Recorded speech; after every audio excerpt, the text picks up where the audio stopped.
I've almost got the timing down where I can get the end of the music going and then hit the right background, and we're off and running. We are officially in a no dilly, no dally zone because we're stacked today. We got to talk about last night. We got to talk about what happened at Mercedes-Benz. All the things that are attached there. Guests are plentiful today. It is a Thursday Thoughts Thanksgiving almost. Mark Fishkin from Seeing Red's going to join us in about 45 seconds. It is going to be Robert Roddie, the head coach of Georgia Impact in the WPSL. He's going to join us at the bottom of the hour.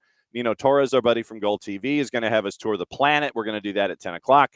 Niko Moreno, Sounder at Heart, and Pulso Sports going to join us for the last half hour where we'll tour Major League Soccer, what we don't talk about with Mark, and we'll talk about with Niko Moreno coming up at the end of the show. And that's the show. We'll talk about Atlanta United and all the things, and it's all going to be there and all in one piece. I said 45 seconds. I think I'm there.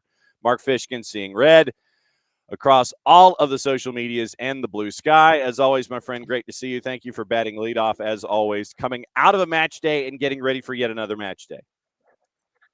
You know, New York's about to play its 9th match in 28 days. So it's just play, recover, prepare, and play.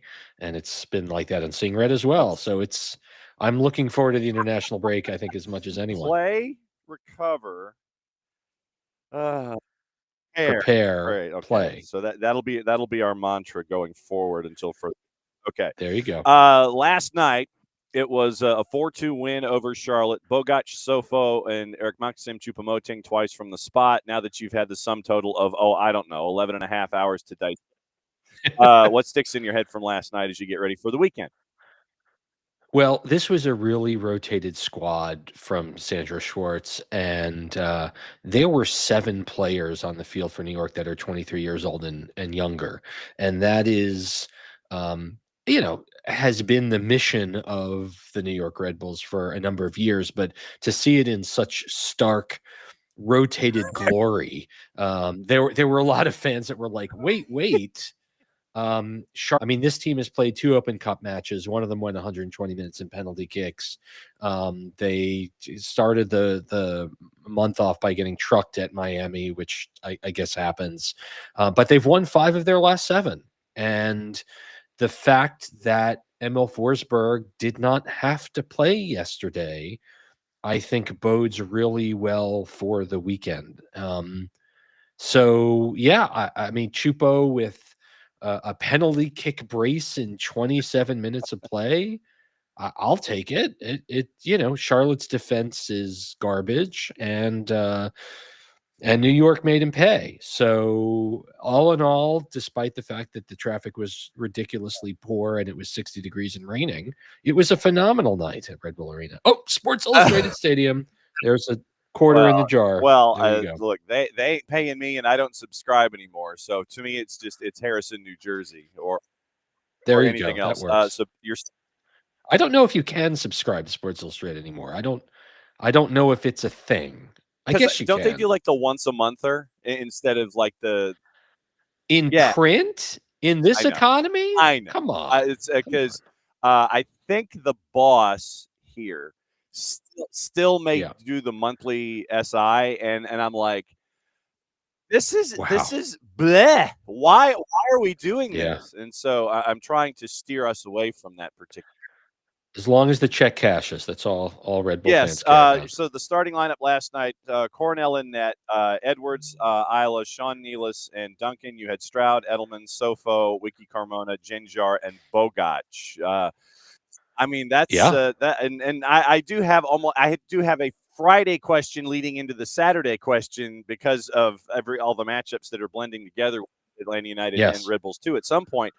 But handling the defense of Charlotte, which sometimes I believe might be defense optional, as you. When you looked at this rotated squad, how long did it take for them to kind of hit full song and sit there and realize what you have realized about Charlotte defensively at the back? Well, first of all, Victor Bogac, who for your viewers is a 20-year-old Polish signing, the all-time New York broke the record for Polish second division by signing Bogac to a large contract. They actually had wanted him the year before, and Bogac, as a 19-year-old, said yes and then no. And New York came back and said, no, please, you have to come. And last night was his first MLS goal, his first goal for the club. A fantastic finish from the outside of his left foot, running in full speed. And for a moment, a brief shining moment, it appeared that all of the best laid scouting plans had paid off, which is wonderful. And then Mohamed Sofo, about 20 minutes later, Sofo has 4 goals in 9 appearances for New York this year. The Ghanaian is tearing it up. I mean, frankly, he's in the 99th percentile in non-penalty goals in the league, with 0.65 goals per 90 minutes played. That's pretty Yes. good. And when he was elevated from the 2 team earlier this year, and I think a number of eyebrows kind of went up like, oh, okay. But he's definitely proven it. And then you can't say enough about Choupo-Moting. There was a stat that MLS released. He's up to 9 goals. Now, a lot of them have come from the spot. Fair enough.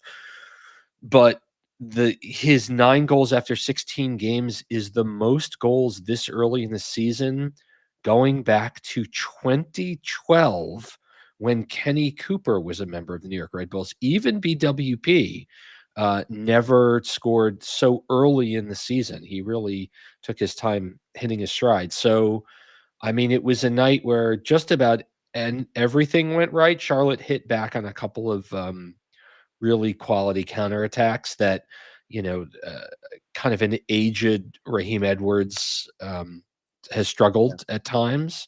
But I don't know if you see him Saturday against Atlanta. I was going to ask about Choupo-Moting, and I guess it took a while, and I put that in quotation marks, and that's $1 for me in the jar by doing air quotes on the show. Yes. It seemed to take a while for him to get adjusted to what Sandro Schwartz wanted him to do for Red Bulls. How long did it take, do you think, before he got to what the demands are and what is expected of him? Or is it still that work in progress on a bell curve? Well, New York's forwards have been lacking since Bradley retired, to be fair, or since he was ignominiously sent away rather than retired, because he did spend time at Columbus and LAFC before he retired. But it has been a comedy of errors at the 9 for New York through Ashley Fletcher and Fabio and Patrick Klimala and in many ways Dante Van Zier, who never really hit his stride while he was here. And so the things that Choupo does, whether or not he's scoring, he's holding the ball up with his back to goal. He's working off of Eric of Forsberg, and he's a massive I mean, he's physically large. He's 6'3", 200 pounds, and so he's a hold up attacker. What he doesn't have at the age of 36 is legs. And so his ability to get the ball on the run, break down a defender, and score is, to be fair, lacking and doesn't really exist anymore. So the times that he has scored, it's been through a sequence of quick passes up the gut that unlocks the defense. Forsberg usually taking part in some part of that, and Choupo with the finish. And he's done that a number of times. Again, he's hit from the spot a number of times. I think even in the early moments of his Red Bulls career, when he wasn't scoring, fans were like, okay, they could see it.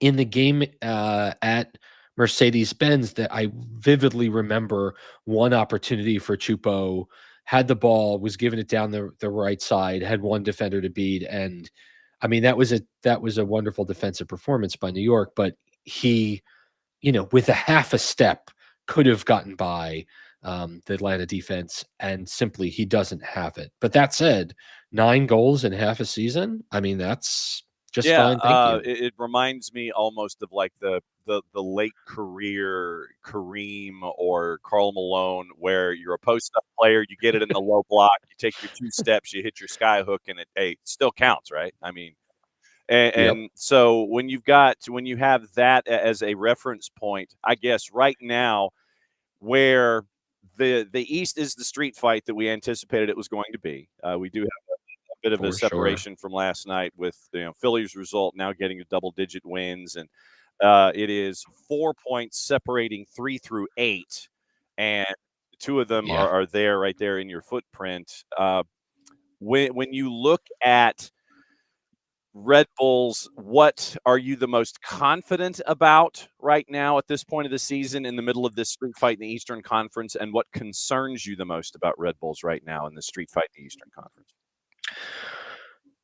Sure. Well, New York has played all but one match without Lewis Morgan, who has been dealing with a knee injury, not the hip injury that sidelined him for all of 2023, but a knee injury that he picked up in the first match of the season. He's ready to come back. Now, whether or not he plays Saturday or coach says, you know what, we've got a 2-week international break, everyone's exhausted, this is not the game to play him. We're just going to get through this next bit and this next match and then have him healthy for the second half. That's the thing that has me most optimistic. The fact that they were able to win last night against, a kind of an also ran in the East without Forsberg was a big deal. The fact that he was able to rest is a big deal. Also, Marcelo Morales, early season signing from the Chilean youth national team, full national team, starting to break in there, who's a left back who has yet to play because he came in injured. He is nearing full fitness. And so, I mean, there have been matches, John, that New York has had 9 and 10 players on the unable to perform list for suspension or injury or international break or whatever. And for the second half of the season, for New York to have a full, complement of healthy players, could be a difference maker. Look, as you said, it's a total dog pile. The team that's going to be able to put 4 or 5 positive results together at the end of the season is going to wind up in a preferred playoff spot, or a playoff spot. So the fact that the Red Bulls, even through this marathon of matches, again, 9 matches in the month of May, right? Yeah, you got them, and have won 5 of the last 7. Really, really spectacular. When it comes to Harrison, New Jersey, as an arena, because like I said, they ain't, neither of them sponsors is paying us. So we're gonna hydrate as we see fit, and we're gonna talk about the arena as we see fit. Why is it such a fortress? I mean, and this is a traditional thing. I mean, right now this season, Red Bull 6-1-1. Why is it such a difficult place to play, other than stylistically for what we see from Red Bulls? Yeah, keep in mind, New York has the most points at home since the stadium opened in 2010 in the entire league. I think they go back, them and Red Bulls in Seattle kind of do this depending on who's playing well. Obviously, Atlanta was not in the league during that time, but that's okay. It's a fun stat that you can use. Run with it, brother. But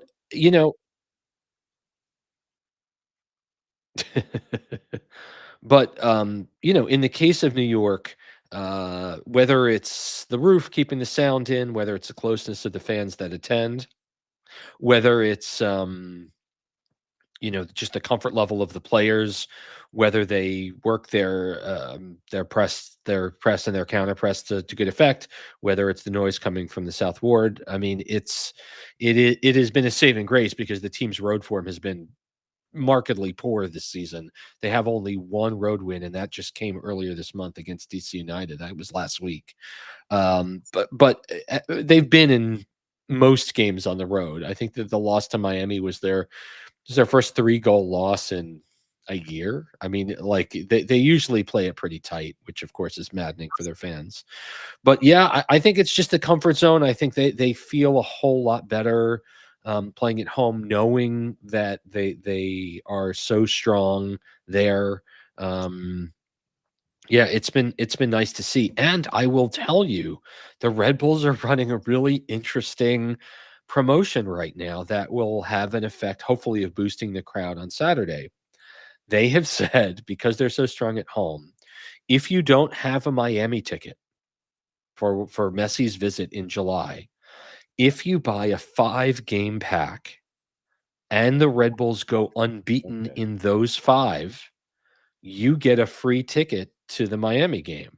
Now, where they're pulling from, I have no idea. Through their, I guess the players' wives won't be able to attend, wives and girlfriends.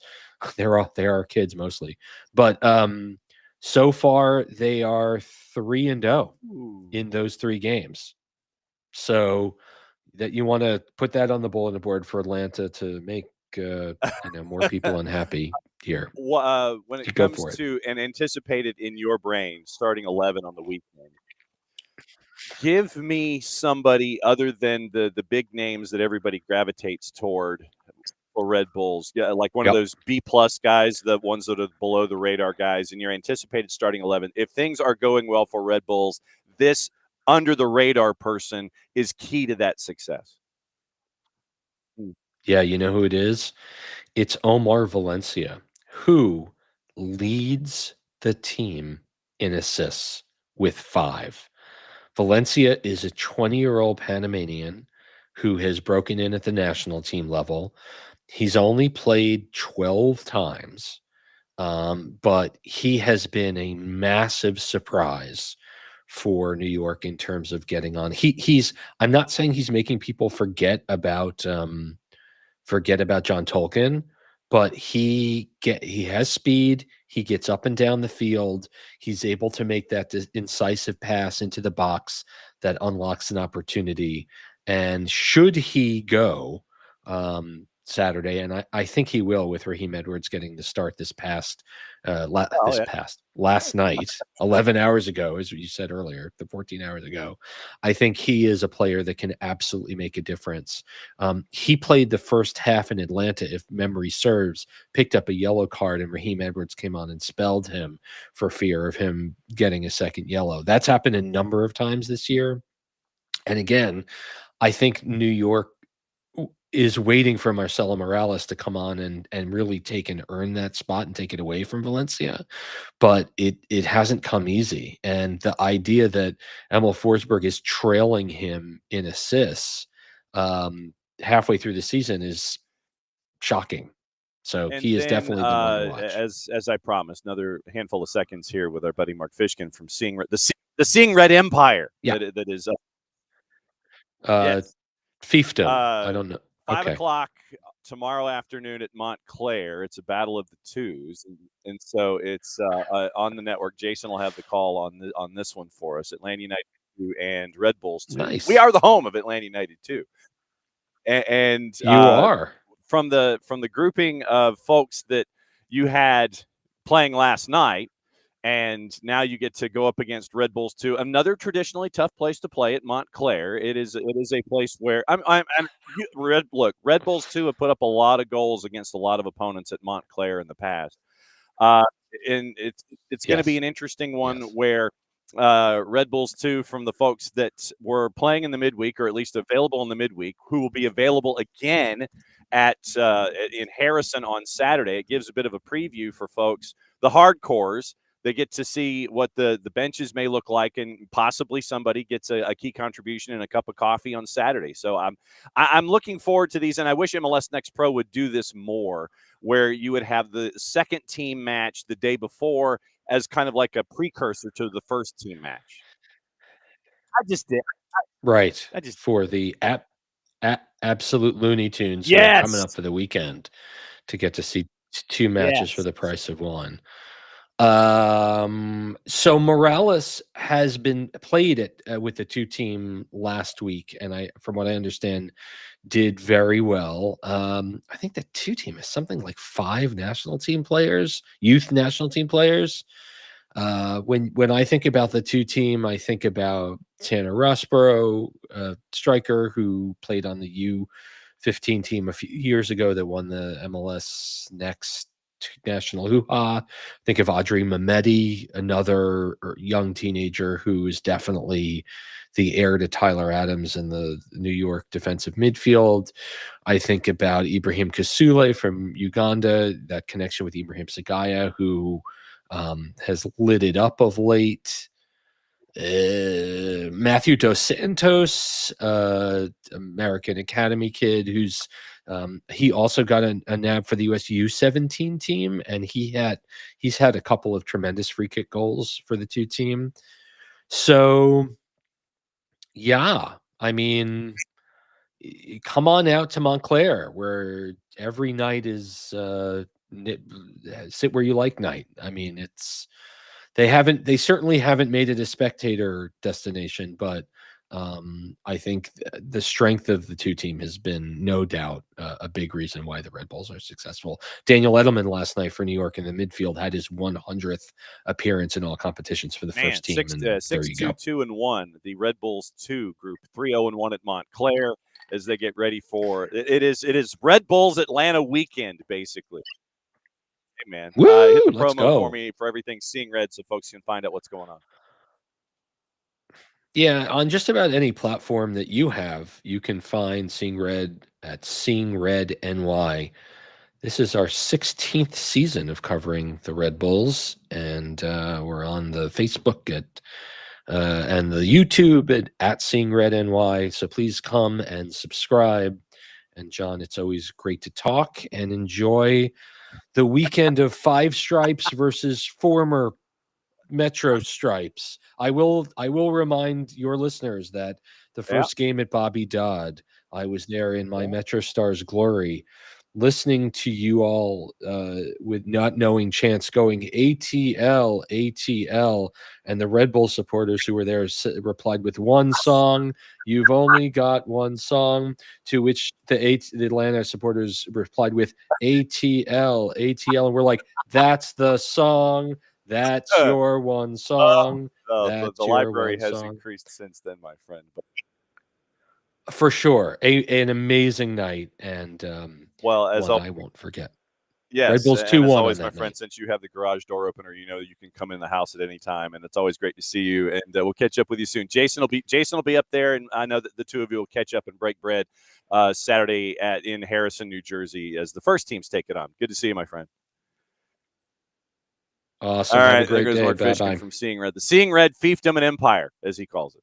And so it's always fun to catch up with Mark, who has not just his finger, but his entire hand on the pulse of everything going on up there, especially with Red Bulls. That was our opposition research as we get you ready for Atlanta United and Red Bulls. No time to waste.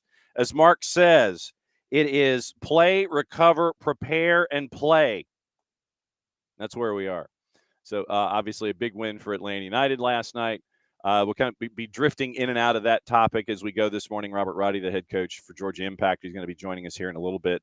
But as a bit of a palate, I won't say as a palate cleanser, but as a palate reminder of what happened late last night.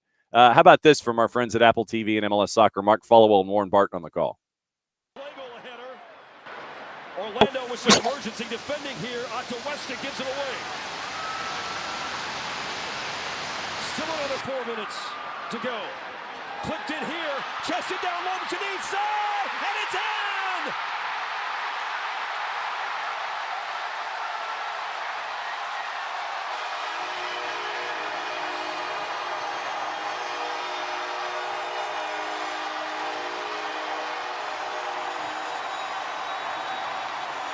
I told you needed chaos, and we have got it in abundance. For the second game in a row, Jamal Chare in stoppage time, but this one is a winner rather than some insurance. What a ball played in, the little chip, and now they're facing their own goal, and he just tucks that into the back of the net.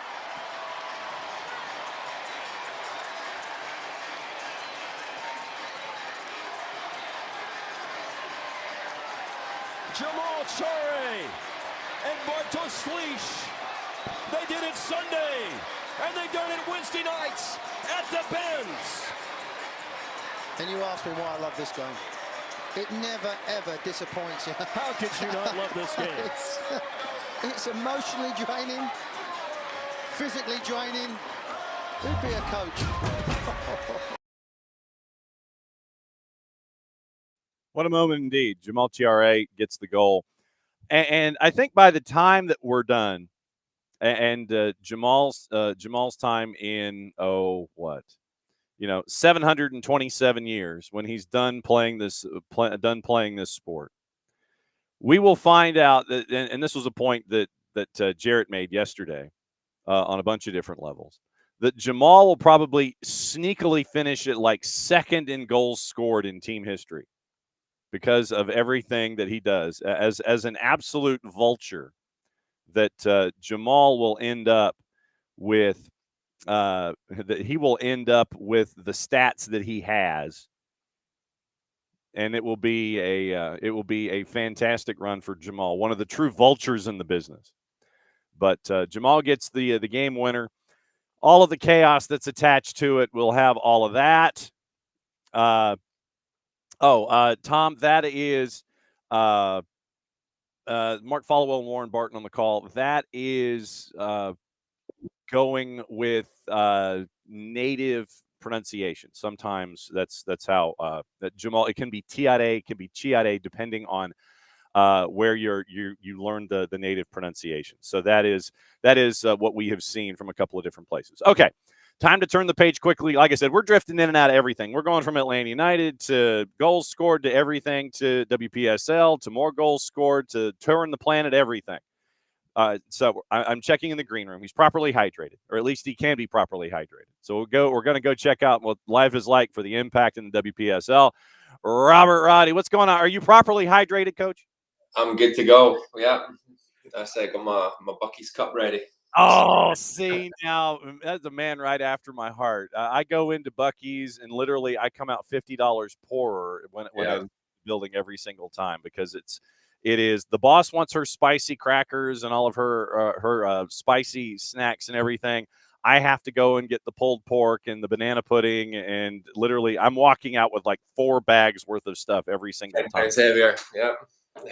I definitely can relate. As things are in, we're here to have you as things are kicking off in the WPSL. My first question for the coaches that are in one of the toughest conferences around. Yeah. How difficult is it to assemble the roster that you assemble, knowing that it is going to be a sprint to try and get into the playoffs? I mean, how difficult is it to coach in the WPSL? Yeah, very. I think. I mean, in particular, the Southeast Conference. I mean, it's you see the standard of team, and I think it's so unpredictable year to year as well. I mean, you see, I think the results already this season. I've probably caught a lot of people by surprise as well. So it shows that everyone can beat everyone. I think the biggest thing in the preparation phase is, again, just building a roster that's going to be available for majority of the summer. And then building a large enough roster as well that that you're always going to have depth as well. So that's always the difficult part. So, but then again, that comes with its other issues of you build yourself a large roster, and now there's a lot of competition for spots, and it's a lot of people wanting to play, and there's only a limited amount of space available. So it's a good problems to have, but yeah. When you get into the ideas of training camp and getting everything started after the first of the year, since I know that you give yourself maybe like 16 hours once the season is over to catch your breath before you get ready for the next season. Yeah. Does your phone blow up? Are you going after old, players that were there the previous year? Is it a mix? Is it WhatsApp? Is it text? Is your phone blowing up? How does roster assembly work right now at Impact? Yeah. So I think a big thing is you want to keep a good core of your original players. I think it's important to keep an identity in your team. And again, you also, players that show faith in your club and in your team, you want to give that back as well and give them a home, a place to play, and keep that consistent. And then you're just looking to add talent, year to year. So you're hoping to get to the stage that, after you get to that, 3, 4, 5 years in the league, that you've just got that common core and you're just adding couple, a little bit of talent every year. And this was quite a big recruiting year for us. So we have about 19 new players in the squad. So yeah, it's going to be it's definitely a rebuilding process. But the standard is probably the highest we've had in the 3 years as well. For those that don't know, the Southeast Conference has Chattanooga FC, Decatur FC, Atlanta Fire United, Impact, and Gunners. That is just the part of the folks that gravitate toward when you're looking at it. I mean, this is about as knockdown, drag out as it gets. You mentioned what it's like to try and chase after talent and make sure that your roster is stacked, because this is a sprint going from beginning of the season to the end of the regular season. How difficult is it for the coaching staff, one, when you're assembling all these players, making sure that, okay, we have a philosophy of who we want to be on the pitch, make sure that everyone's integrated into that as quickly as possible so you can hit the ground running in this tough conference, in this tough league. How much of a challenge is it for you and the staff to try and figure out, okay, what's our identity, chasing after the players that fit the identity, having these backups that can help us and the depth that we need, because it could be midweek weekend? I mean, it sounds chaotic. Is it as chaotic as it sounds? Yep. So it's I think the biggest thing is you want to bring in as much talent as possible, but then you also at the same time, it's yes, we have an identity of how we want to play, but it's one of those as well, until you actually get the players in front of you, you don't realize exactly how the pieces are going to fit together. And sometimes players you think are going to come in and just hit the ground running, maybe don't hit it as quite as well, and then you've got players that maybe you're not expecting as much from absolutely blow out of the water, so that kind of changes your shape and your team. So I think as well in this league, you have to adjust to the teams that you're playing against as well. So we are going to Chattanooga on Friday, and that's Finley Stadium, massive field. So we might have to play a little bit different than we will when we go to Atlanta Fire, which is incredibly narrow, Pinecrest Field, and it's so you can maybe have to change your shape to that as well. So I think that's important about in your recruiting, is that you have that depth in your team that can adjust to your different shapes. And we don't want to just say, oh no, we're Georgia Impact, we play this way and that's it. So I think it's important that we're adaptable. And typically in the last 2 years, we've been able to show that we can rotate, in order to compete that way. First matchup at Fort Finley, 7 o'clock tomorrow night, if my math is correct on the calendar, as I sit here and try and grab things. Is the calendar correct? So you start at Fort Finley, and then 2 days later, you're going Friday, Sunday to get your home opener. All of them are at Cherokee High School against UFA, United Football Academy. You mentioned the depth idea, and specifically because you're going Friday, Sunday, and then you're going midweek against Atlanta Fire United, and then it's 6 days later you're going up against AFU at their place. It's just I give you guys a lot of credit in the assembly and all of this stuff. How difficult, I mentioned with everything, when you have practice, how many players are there at practice on any given day? Typically we'll rotate between 26 and 32 players. So but so that's why it's important as well, just to have a good training staff as well. That is not me calling. I know, right? The call's coming in. But that's why it's important to have a good training staff as well, our coaching staff around you. So again, it just takes good organisation from us beforehand to potentially split groups and have coaches cover different areas, and whether we want to have kind of defensive group working together, attacking group working together, or we want to open up and play. And it just takes a lot of organisation on that part to keep everybody happy, everybody moving, and give everyone a fair look as well.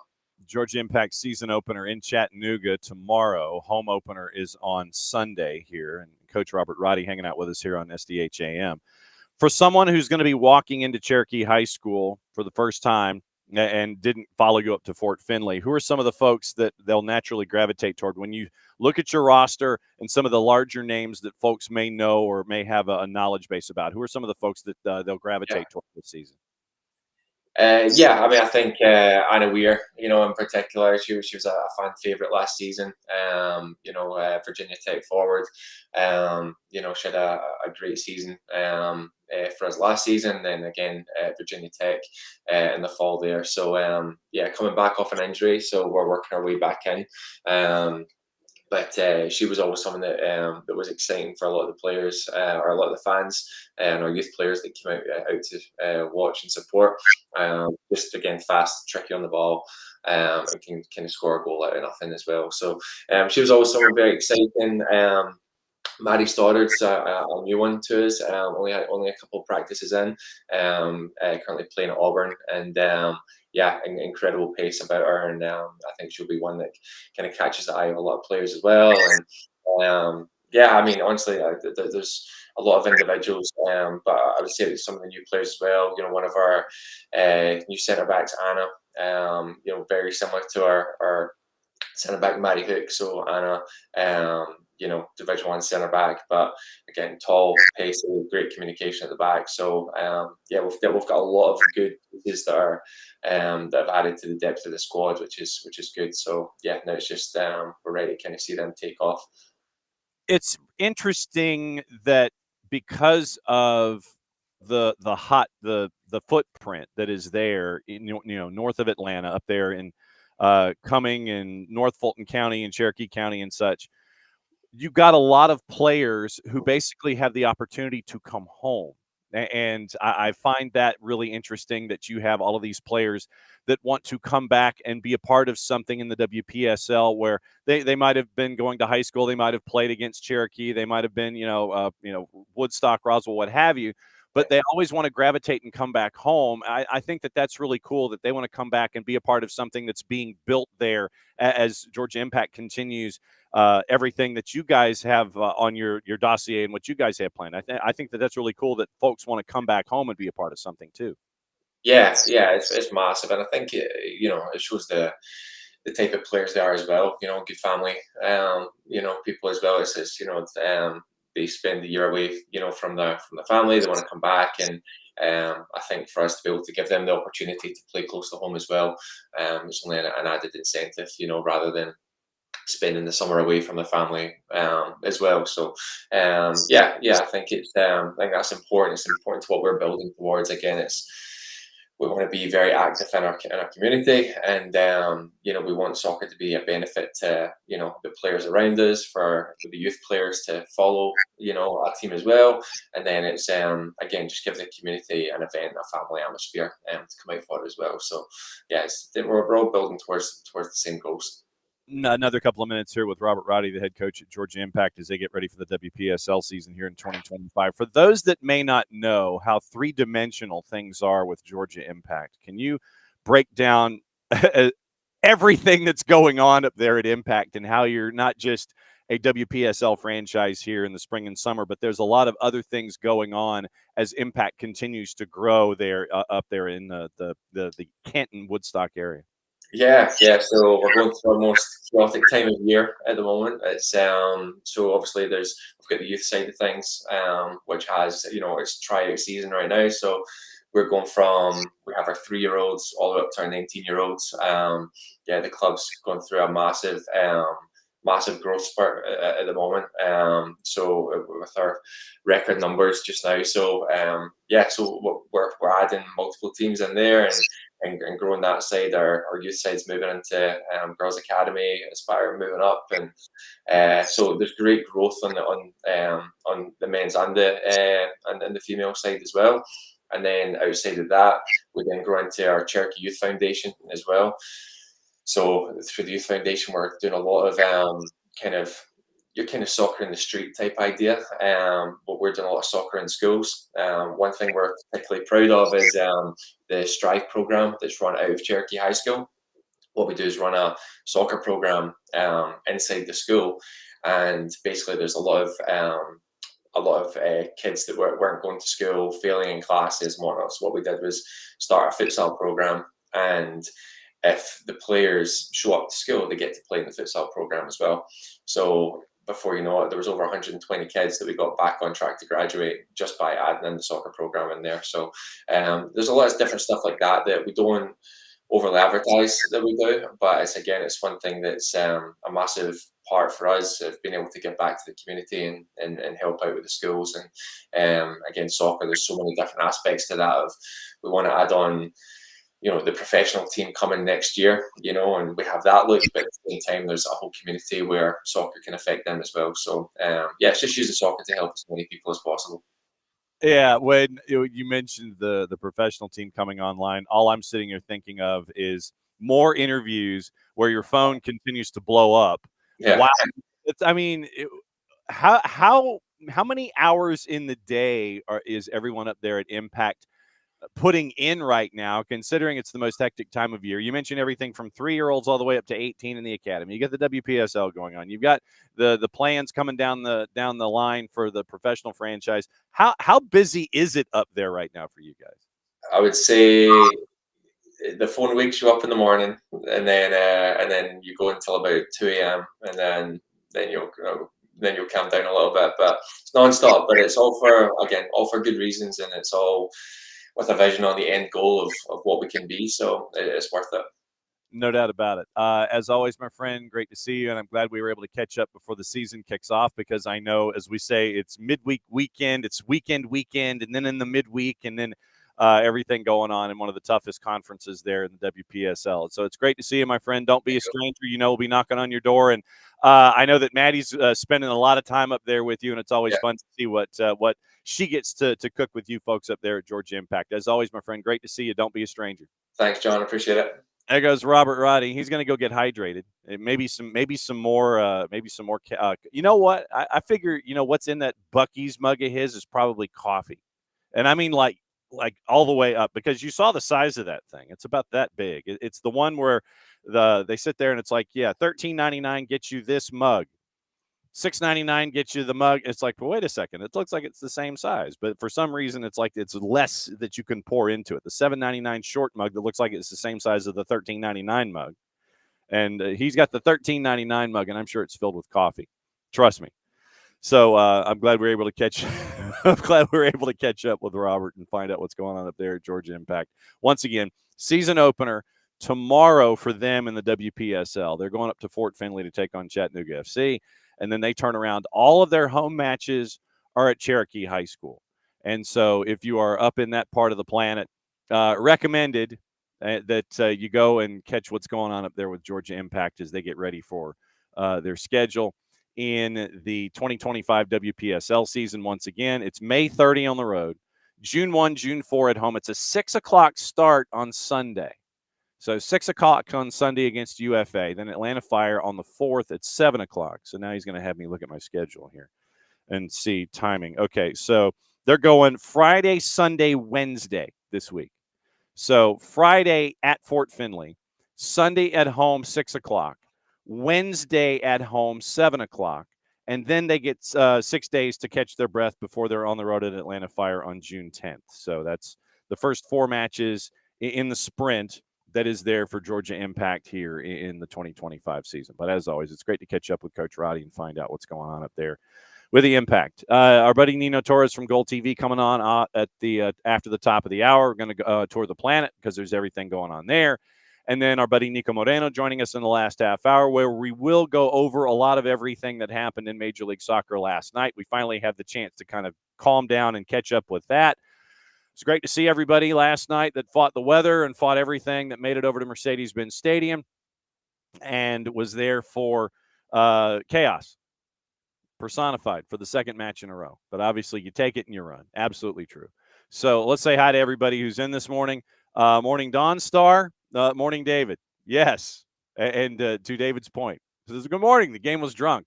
Is anyone hungover? I imagine that there are a lot of folks who are hungover, especially after last night. Morning, Hutch, and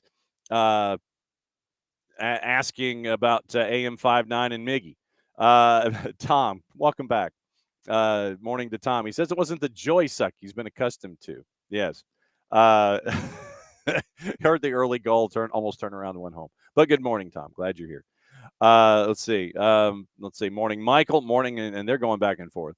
Kevsey is in this morning. Appreciate AM 59's play the last two matches very much. And yes, this was kind of a surprise. Michael, big congrats to Rob. Great to see him get the new gig. Rob Valentino, the head coach of the U19 national team on the boys' side, youth national team. So, yeah. So they announce a roster drop. Head coach Rob Valentino, and we're like, wait, what? You know, the screeching tires and everything. So, Rob Valentino, head coach of the U19. So, very, very cool stuff there. Morning, Abby. Yes, absolutely true. A lot of emotions from last night. So, let's see. Morning, Kefsey. And morning, Abby. And then we go through the Red Bulls discussion. Once again, morning, Dawn Star. David wants to know if Jamal is team leader in goals. Team leader in goals after the 85th minute. That might very well be true. We need to catch up with our buddy Johannes Schneider and find out after the 75th minute or after the 85th minute who has the most goals. It might be Thiago.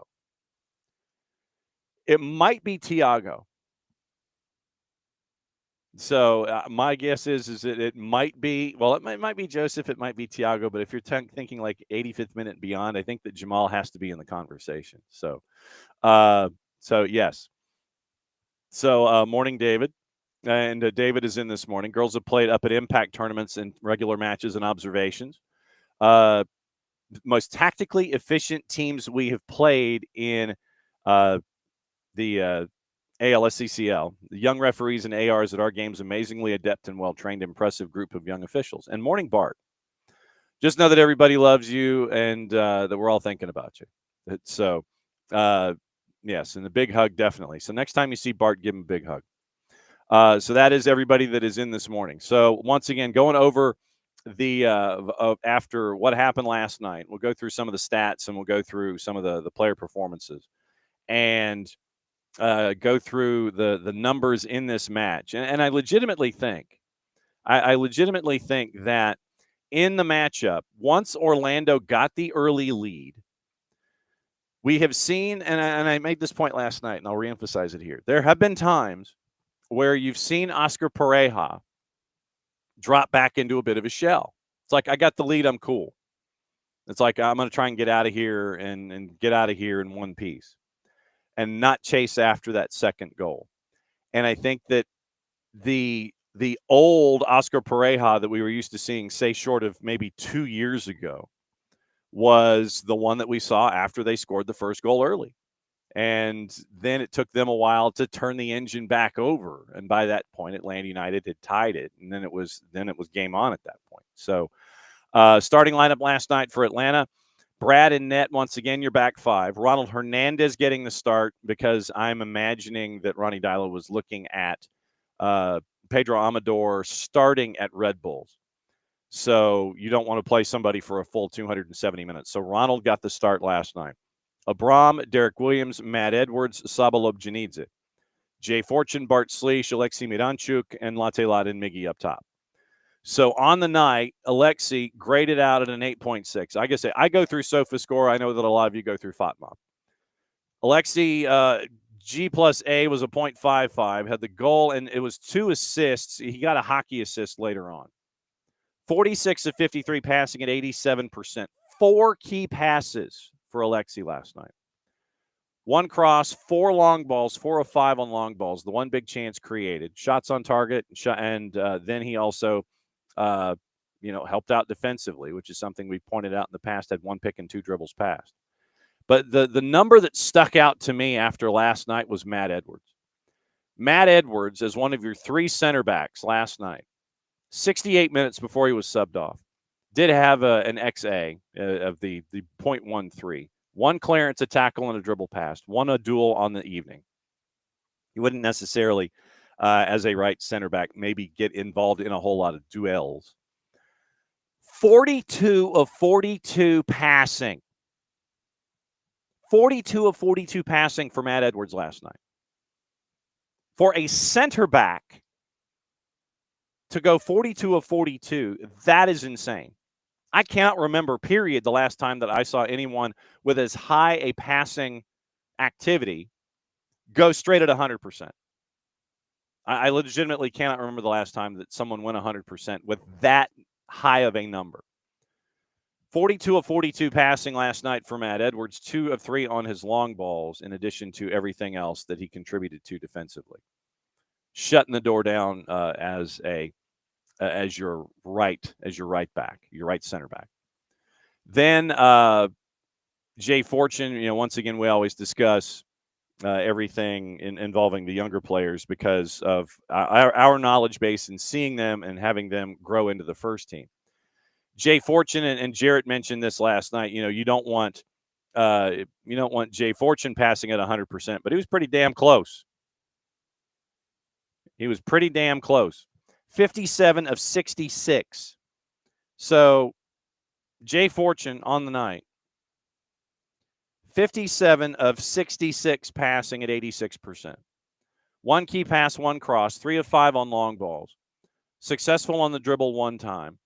4 of 8 on his duels. Was fouled 1 time, had the 1 block, and had the one tackle. And then, so those are like some of the keys. And obviously, as we drift in and out of our Atlanta United discussion, we'll play the goals tomorrow because we need to get them from 9010. We can play the Followill and Warren Barton versions, but it's more fun to hear Mike and Jason. So early on tomorrow, we will catch you up on all the goal calls and get you squared away on all of that.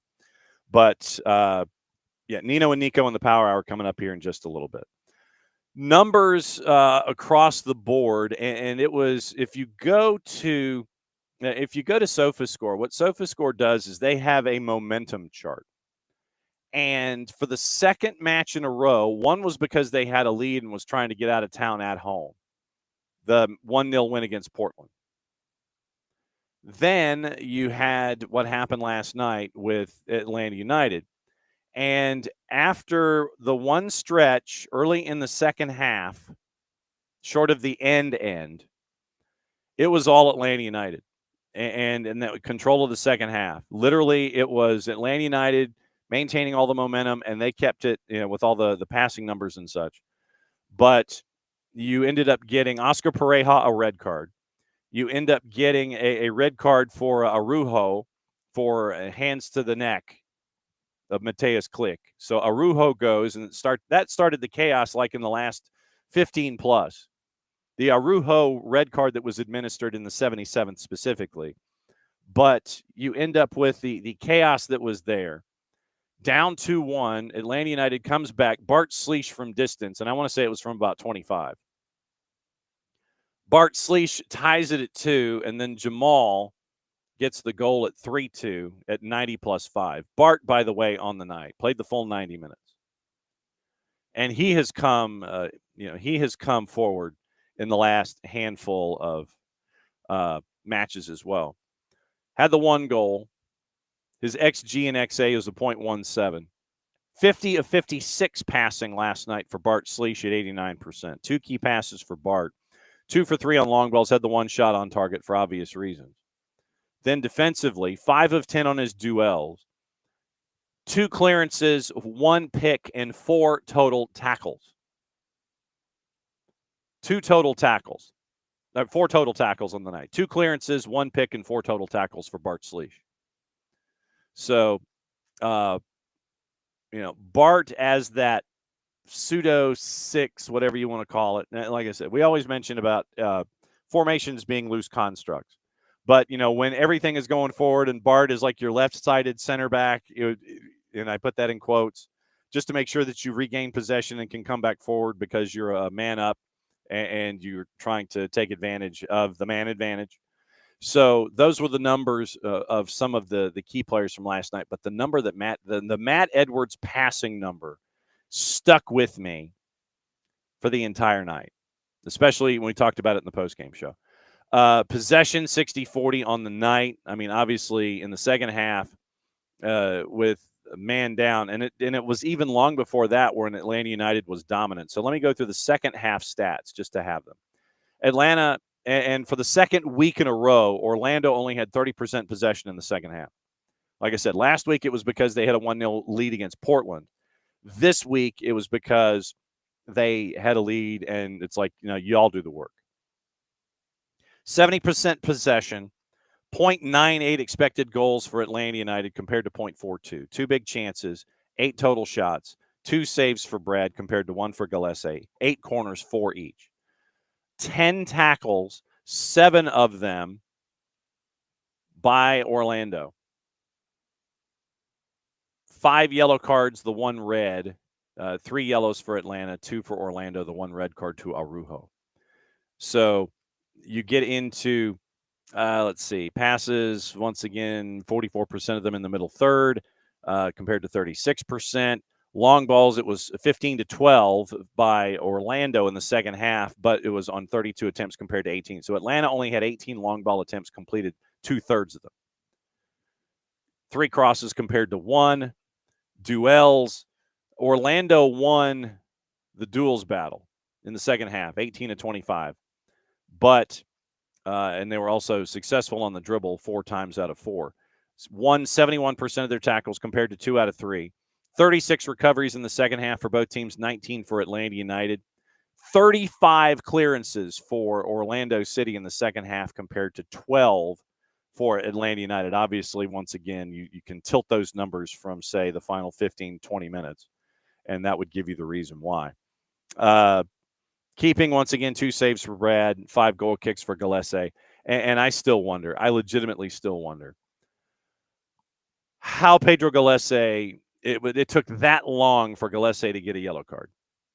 But I think that there were points in the second half where Filip Dujic lost control of everything. So, and especially involving the chaos and the Araujo red card. And I legitimately, and I'm fairly certain that I'm not in the minority opinion here, but when you had that coming together that you did, you were wondering, okay, what did Mateus Klick do this time? But that's because he is a Class A Ishhauser. I mean, he is that guy. He is that guy who is the absolute troublemaker, and you love to see it, that he pushes all the right buttons, and his button pushing was at an all-time high last night. And Wiley, to your point, that deserved a card for, what was it, 4 minutes in the debate. I'm probably going to have to go back and watch the second half of Followell and Barton on the call just to find out what it looked like from their perspective up in the booth. But absolutely true that it was that way to go. So we'll have, obviously, we're going to drift into MLS more in the last half hour of the show when our buddy Niko Moreno drops by. But once again, it's a Thursday. How many shows, like I said, we ask this, how many shows can go from Atlanta to the Tri-State to Peru to Seattle on a Thursday? One day's worth of shows. You have all those locations.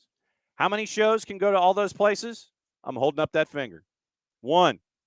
You know which one that is? It's this one. Because it's time to catch up with our buddy from GOLTV, Nino Torres. Because we are yellow, fully loaded on a Thursday. What's up, brother? Yellow. Soccer down here, fans. Nino Torres here with you like every Thursday. Absolutely fully loaded here from Lima, Peru. And there's the plenty of reasons to smile for me. Oh, there are plenty of reasons. We're going to talk about that in a second or 2 or 3. But, baby, I'm so happy hoy día today. All right. So, once again, as is always the case, I make a point not to look at the topics because I want to be surprised by the conversation, because you never know where it leads. And Nino puts up with my ass when I want to do it this way. So here we go. Topic number 1, and we do it in order as it is listed, unless I sit here and go, ooh, that's a good first topic. Universitario in the knockout stage of the Copa Libertadores. So break down Libertadores for me, brother. What went down? Heck yeah, baby. Heck yeah. We finally made it. 15 years, man. 15 years we've been waiting for this. Last time was back in 2010. I wasn't here. I was in the States back then. But it's just been glorious. It's just been glorious, this Copa Libertadores for Universitario Deportes. 4 games in a row without dropping a loss, man. 4 games in a row, and including a visit to the Monumental in Buenos Aires to the almighty River Plate that they're always saying that they're candidates to win the whole thing. But we went out there and we pulled it off. We pulled it off big time, man. Big time. It was it was a concert of how to defend against big clubs in South America. Absolutely focused. Everything was on point, and it's just it was a curse, Johnny. It was a curse for us because it was 15 years for us, but it was 12 years for every single Peruvian club since 2013, the last time that a Peruvian club advanced into the knockout stage. So this is huge for us. This is huge for us. And not only that, we took down the almighty Ecuadorians too. They've been, the third best league in the continent, Barcelona and Independiente del Valle, and we ended up ahead of these 2 teams. It is everything that Universitario Deportes did or is doing. That we're still in the competition. It's been remarkable, man. It's been remarkable, as you know, those are my colors. And I'm not wearing any jersey, any colors today because I wore them for Tuesday and I wore them yesterday. I went to the gym both days back to back, so I'm run out of T-shirts from Universitario Deportes for today, man. Wait, how is it that you run out of T-shirts? Because I'm sorry, I got the proof from the previous night, so I got 3 in a row. Monday night as the preview, Tuesday for the game, and yesterday to go to the gym and show off with my colors, man. I mean, it is absolutely crazy what has happened over the last couple of days. Botafogo in Libertadores over Universidad, they were on the minus side, so they win. A lot of the favorites.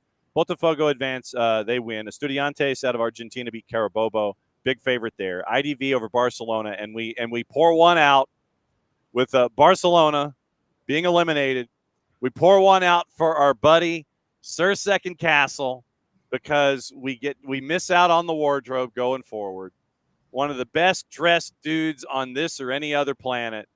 Go back and I'll tell everybody, if you haven't seen Sir Second Castle and how he steps out and styles and profiles looking only as he can look, I mean, he is the dude when it comes to styling, but Barcelona got bumped out.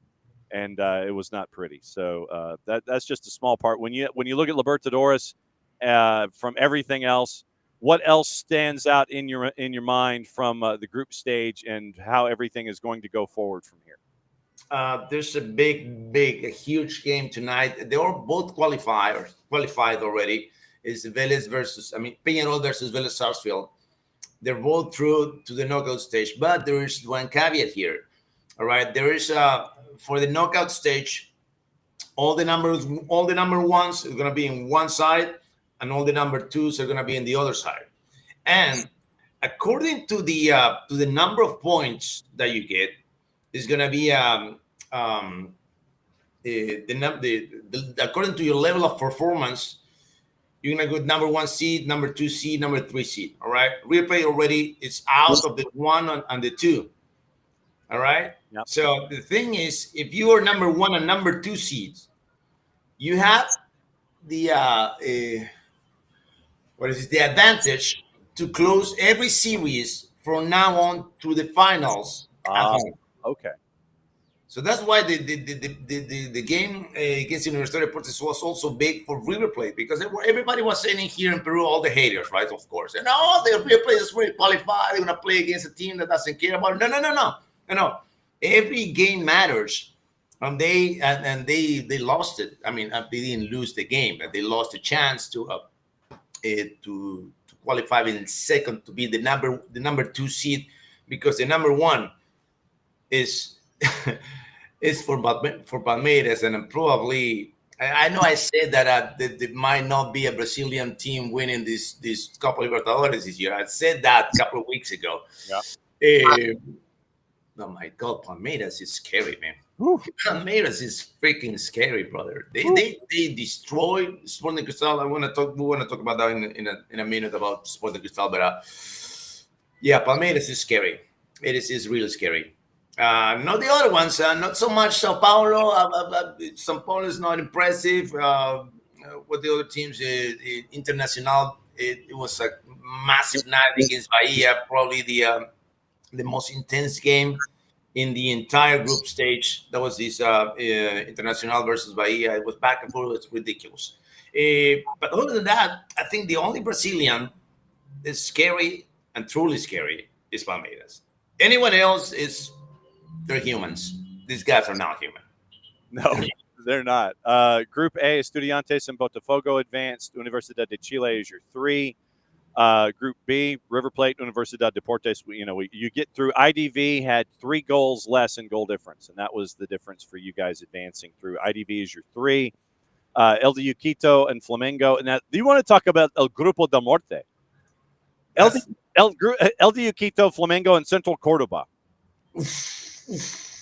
Liga de Quito and last night they took down Central Cordoba and they took the first place. They took the first place. I did not see that coming. Especially for the incredible performances from Central Cordoba winning in Brazil. But I'm happy to, because there might be a chance. I know the Liga de Quito. They got the number 1 seed in that out of that group. Mm-hmm. But if you're asking me, I would love to have an Ecuadorian team in the knockout stage. Not an Argentina team, not a Brazilian, please don't. And but if it's Liga de Quito versus us, I like that matchup. I like it. I can see that. You mentioned Sao Paulo and Libertad Asunción 1 and 2. Alianza Lima survives. 1 point ahead of Teixeira's Cordoba. And then that gets us into tonight. Obviously, Group E, Fortaleza, they're 2 points behind Racing Club. And the win, if Fortaleza comes back, they get the win and they take the group. 2 point difference there. And Bucaramanga looks like if they get the win on Colo-Colo, if Fortaleza doesn't do anything, Fortaleza could be your 3 coming out of that group. So Group E could be a mess. You mentioned Bahia Nacional, Atlético Nacional, and Internacional. There would be a test on that later on out of Group F. Yeah, Palmeiras, that was crazy. Palmeiras, by the way, for those that aren't looking, 17 goals scored, 4 scored against in the entire group stage. So a goal difference of plus 13, ran the table in Group G. And look at the points, Johnny. This is how ridiculous Palmeiras is. They got 11 points ahead of the second place. Yeah. In a group of 4 teams. Yeah. 11 points.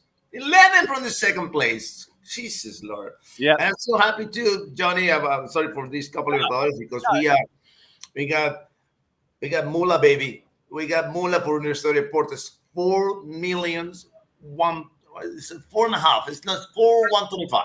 4,125,000. Coming in, and of course, they already talked about this, that they're gonna be signings coming, and one of those names, the biggest name, is Abel Hernandez from Liverpool in Uruguay, who's the leading striker in the Torneo Apertura.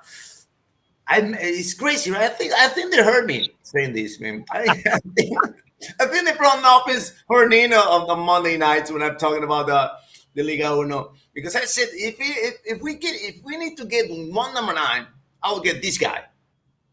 Booyah, baby! 2 days later, Abel Hernandez is coming to Universitario. It's not coming yet, but I mean they're talking. They're in conversation. So I'm so happy that I got my scouting eyes on point. All right, so let's go to point number 2 as we're rolling here.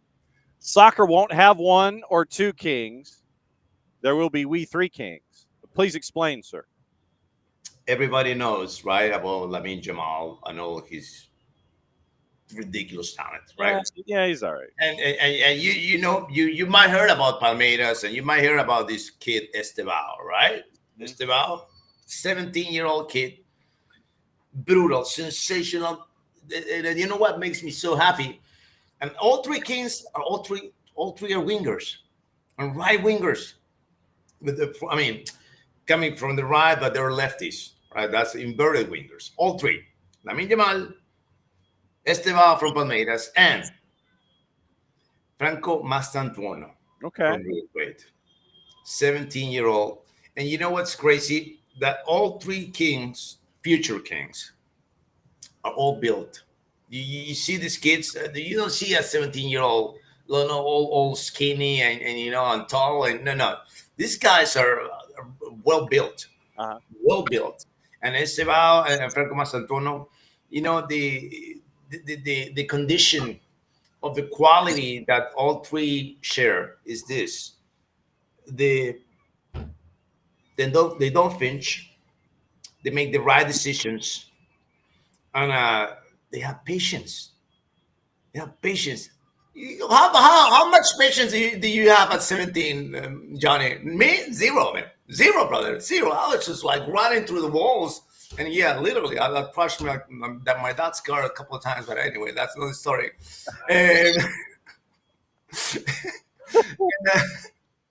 But yeah, back to the Kings. It's just ridiculous how ready they are for the game and for the big stage, because Mastantuono runs the offense for River Plate. Lamine Yamal runs the offense for Barcelona and for the national team. Esteban runs the offense for Palmeiras, and you get to see him. You're gonna get to see him in the World Cup of Clubs because he's gonna be playing for Chelsea. It was his last game with Palmeiras last night. Right. He's gonna be playing for Chelsea, and the US fans will have the opportunity to see this massive talent. And those are the three Kings: Lamine Yamal, Esteban, and Franco Mastantuono.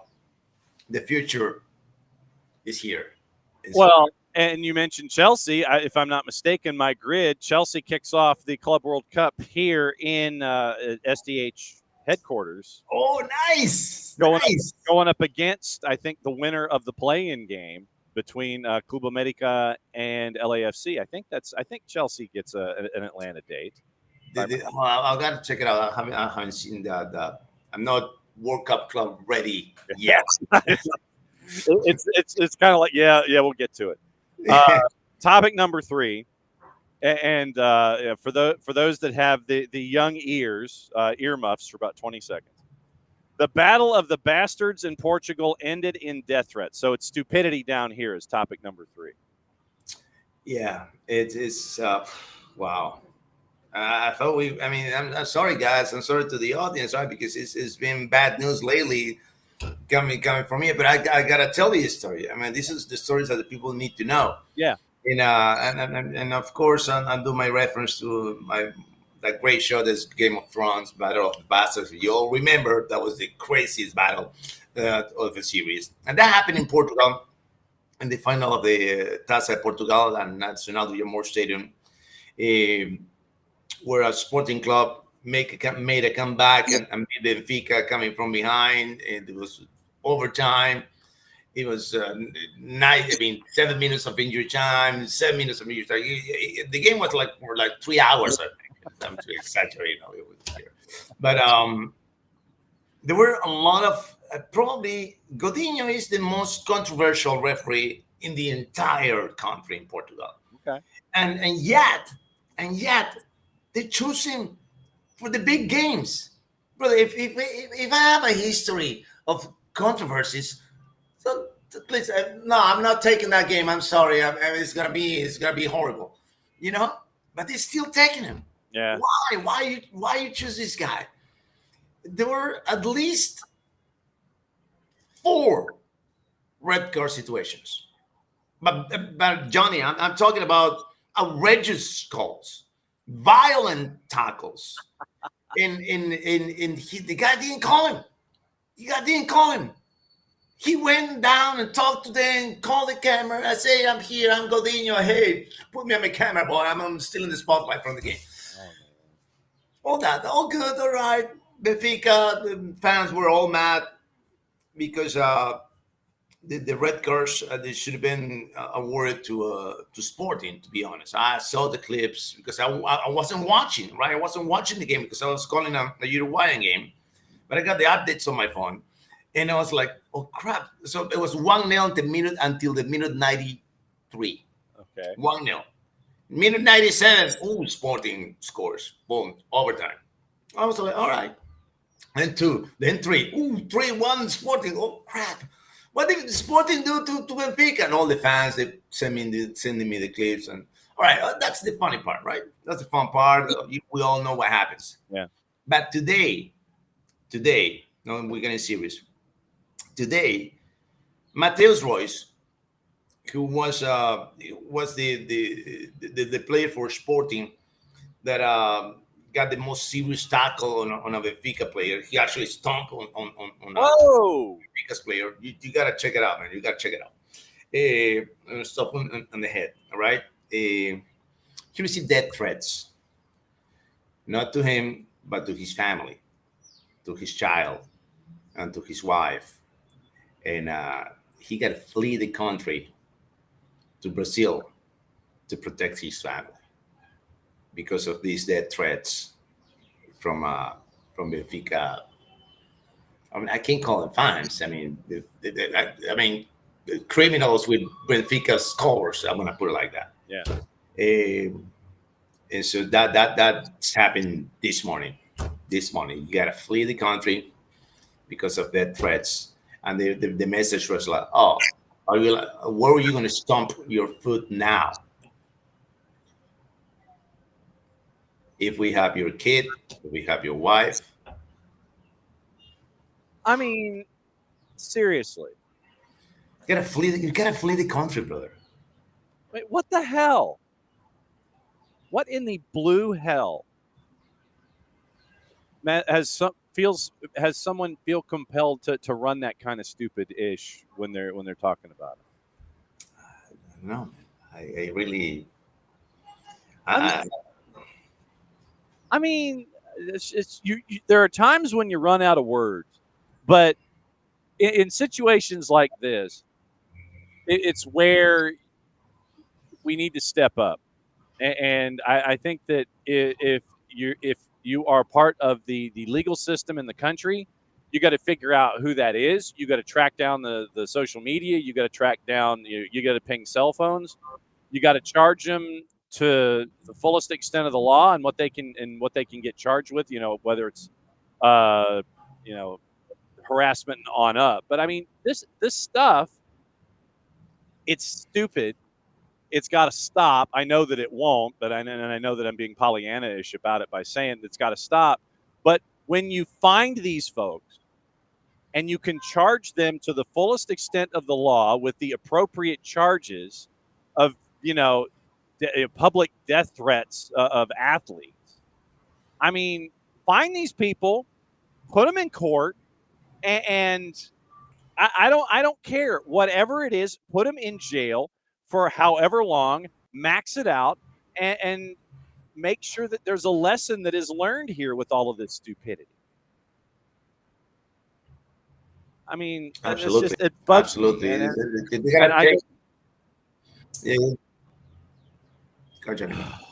Me, It's insane, and I think the other countries, they need to learn from England what they did with the hooligans back in the 90s. So they really got serious, and they got it. They got rid of the hooligans. They got rid of them. They identified them. They banned them from the stadiums. They raise up the ticket prices, and they did it. I mean, in England, they beat the hooligans. They beat these outrageous criminals or the dressed up as soccer fans. Yeah, they eliminate that from the game, and now the Premier League is probably the safest league in the world right now. Yeah, but then you have the fans go on the road, and then they went to Chelsea and Real Betis fans. They went to Wroclaw and turned. Right. But in the stadium, I'm talking. At the stadium, I'm talking. This is the safest place at the stadium, and it is. I mean, I mean, but those riots that are outside, you can't control everything. Yeah. But I mean, make the decisions to make the sport safer for everyone, especially for the players. Soccer players who got nothing. Yeah, no doubt. So let's take it a league at a time, take it a country at a time, and do it right. Topic number 4.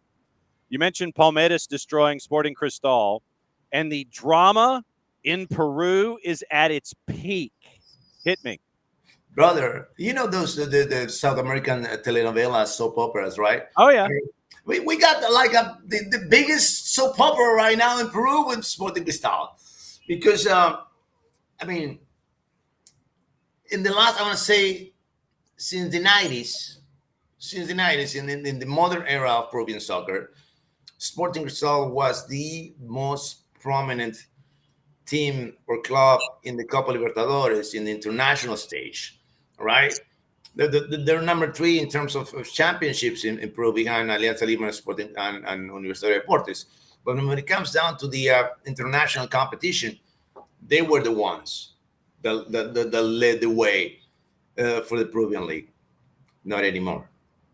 Not anymore. For the second consecutive year, they've been ousted of the group stage, and they've been trashed in the last game of the group stage. It was Bolivar last year, always ready last year. They put 6 on Sporting Cristal. Always ready from Bolivia, with all due respect to my Bolivian friends.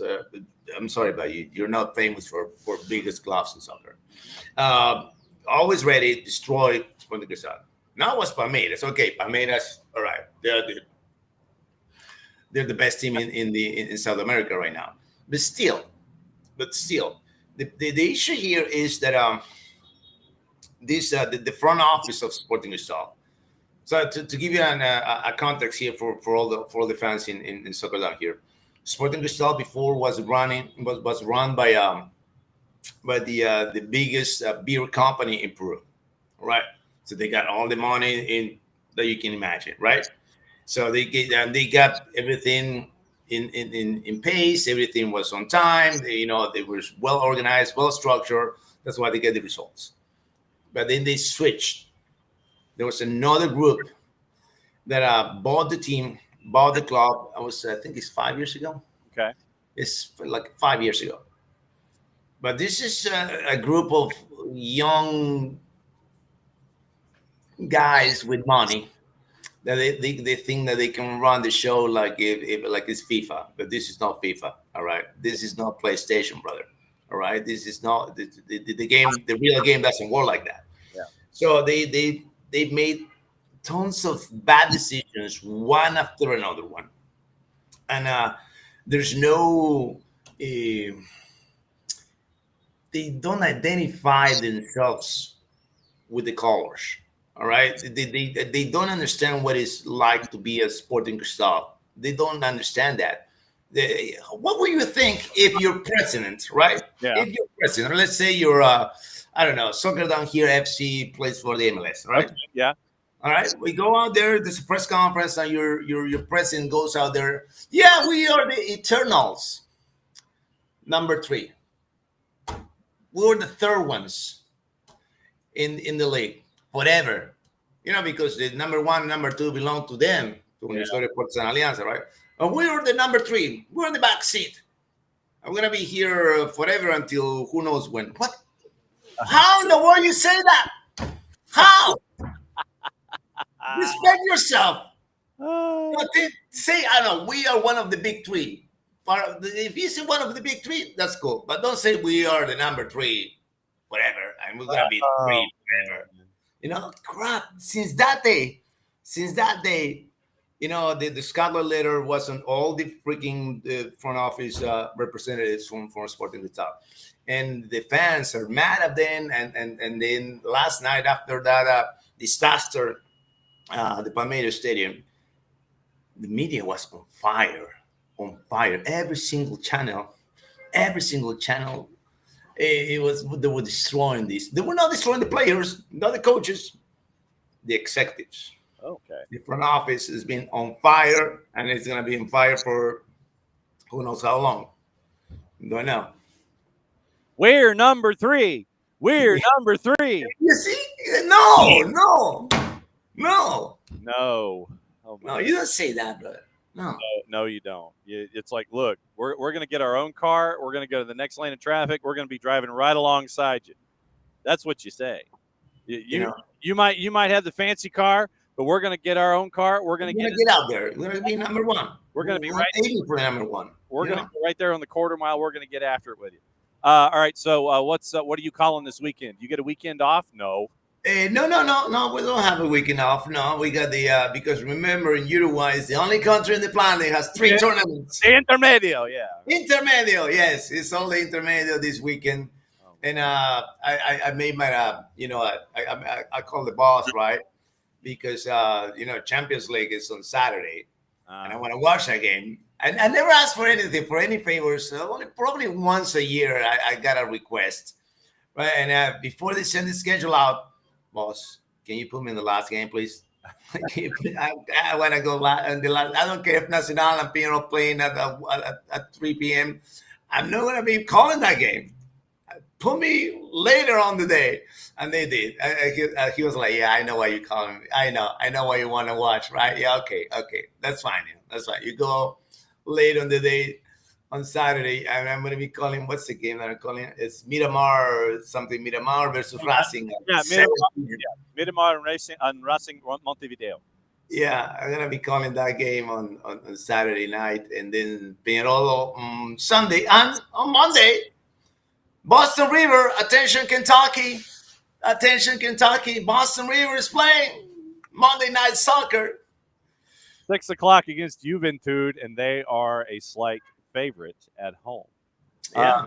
As always, my friend, love you very much. Great to see you and great to tour the planet and get the education that you always give us every single Thursday. Be safe. Enjoy your weekend. Enjoy the Champions League. Enjoy the Champions League final. And you know that we will catch up with you again this time next week, because we are hashtag fully loaded. We are hashtag fully loaded every single Thursday. Love you very much, my friend. You're fantastic, and do not be a stranger. We'll catch up with you next week. Enjoy your weekend.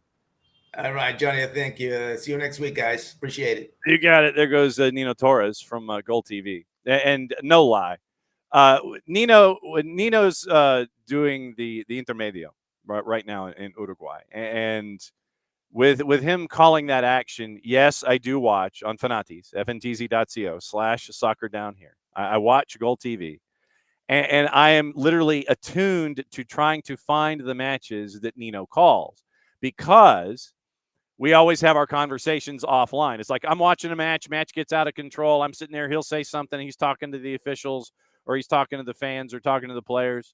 No, that is not how this works. One of those kind of moments. And so I legitimately love it when I can have a conversation with Nino while he's calling a match, and I could I could bring up random stuff and just have conversations with him. That's the kind of experience that you get to have with following Nino on social media. Literally, you can reach out to him. The Boston River match on Monday Night Football, I can't wait to see the timeline with everybody from Kentucky who are fans of Boston River reaching out to him. But yes. Okay, so now that I know that on Saturday night at 7 Eastern, Miramar and Racing Montevideo favored on the road. Then it is Cerro Largo and Peñarol Sunday afternoon at 4:30 Eastern time. Peñarol favored at a -120. And then Boston River at 6 o'clock Monday Night Football, slight favorite at a +161 as the Liga AUF Uruguaya.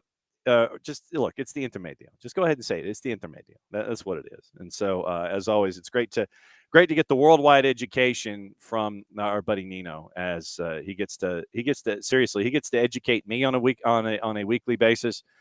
I watch things and I learn a lot watching him call matches in pockets of the country that we don't necessarily get to see a whole lot of, because when these players' names come up, when he's talking about 3 17-year-olds and the one going to Chelsea, and Chelsea being a part of the Club World Cup, and Chelsea coming here to Mercedes-Benz Stadium to take on the winner of LAFC and Club America, if we didn't have the conversation with Nino, we wouldn't know about this. We wouldn't know that about Chelsea. We wouldn't have that instant backgrounder.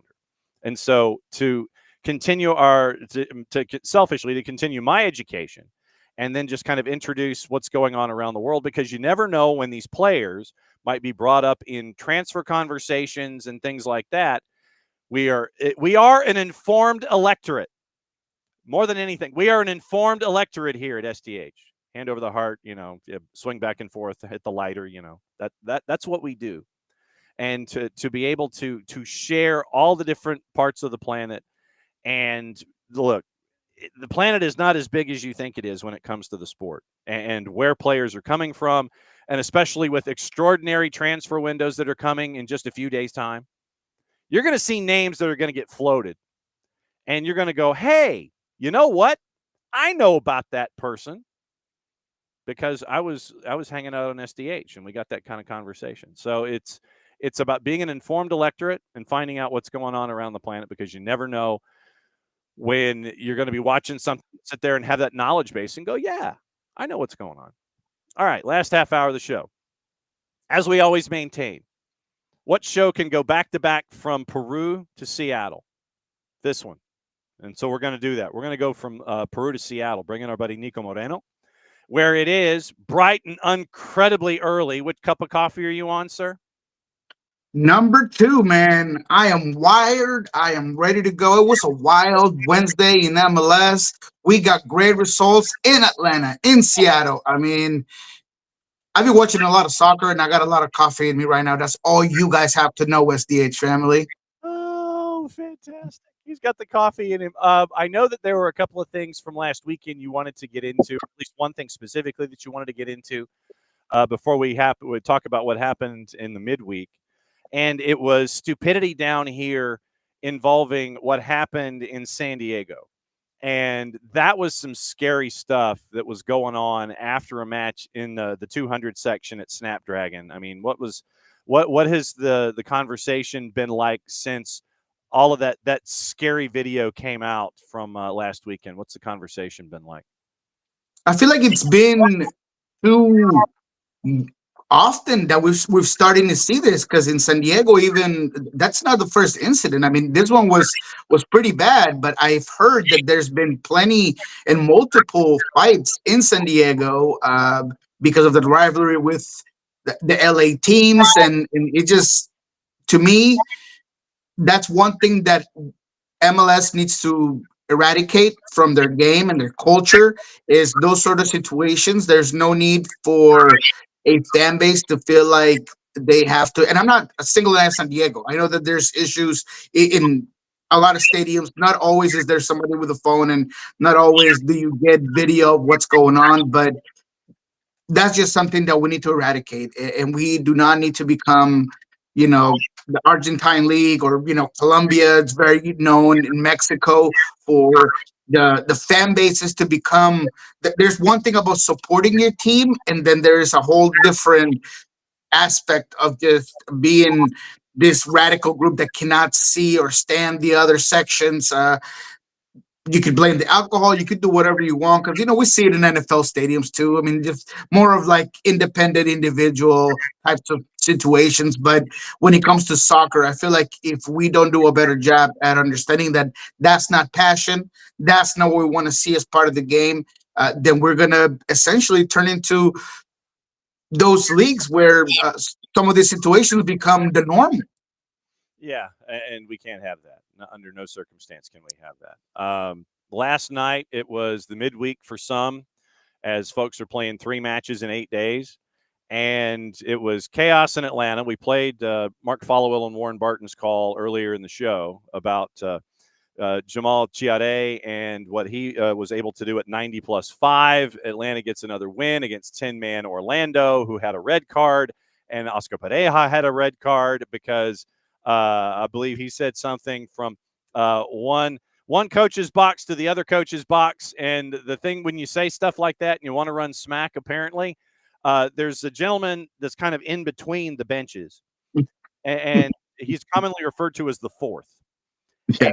And from what we understand, the fourth, who was in the line of hearing from what was being said by Oscar Pereja over toward Ronnie Dyla, caught wind of it, heard it, and went over and went to his ear and went to, yo, Philip, you need to come over here and we need to dispose of Mr. Pereja, and we just send him to the showers. Oscar Pereja got a red. Arujo got a red. Chaos ensued in Atlanta, and it was chaos in a couple of different places. Messi and friends got mad. And I don't know. It's like, do you want to get Messi and friends mad? It was, yes, I know it was Montreal. Cincinnati and Dallas had a 6-goal thriller. Atlanta had their chaos. But Seattle gets the squeaker, 1-0 over San Diego. Let's start there. What happened out west that sticks in your brain? Yeah, well, quite honestly, it was a greedy performance. It was a professional win for the Seattle Sounders. And this sort of 3 points tend to get dismissed and discounted and talked about as an ugly win. And, Seattle's had a couple of those here in their current streak of winnings at home. And we're talking about a San Diego team that, to me, is only second best in the West to Vancouver. And I'm not talking about the standings. I'm talking about the overall play. Every weekend, I spend extra time watching 90 minutes of San Diego because they're a fun team to watch, because they have their concepts integrated into their system of play, because they have guys like Chucky and Godoy and De La Torre, and it's a good team to watch. So when Seattle is playing without Emer Gomez Andrade, without Jackson Reagan, Kinky he goes down, and you have to bring in 18-year-old Stuart Hawkins into the game early in the first half, and you're still able to hold on, figure it out.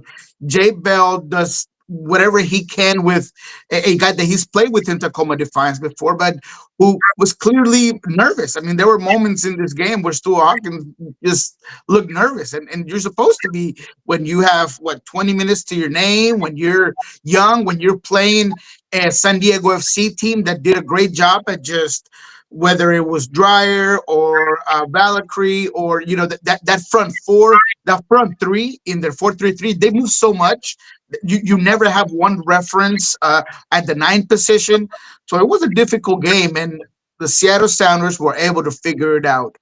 The biggest piece of news: Jesus Ferreira, baby, he gets on the score sheet. Huge goal for him. You have to give him credit. He'd had a couple of half chances in this one, but the goal, I mean, Paul Rothrock's run, the service in, and then Ferreira's ability to bring it around the defender, put it away with his left foot.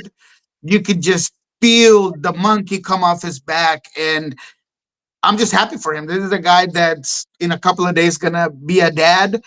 He has all of these things going on in his personal life. Now he gets a goal.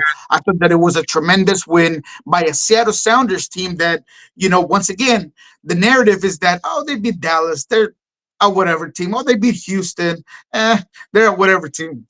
Look, Dallas just went 3-3 with FC Cincinnati in the Lucho Acosta Bowl, and then Houston put the smackdown on New York City 3-0. And look, I know soccer's not linear, so I don't like to talk about, you beat this team, you should beat this team. No, but I'm just saying that the two quality squads that Seattle beat, and they're part of this new winning streak. So just credit to Seattle, credit to Brian Smetzer and what they've been able to do over the last couple of weeks. Yep, and so obviously a big win when you're gutting it out and you grind it out the way that you did.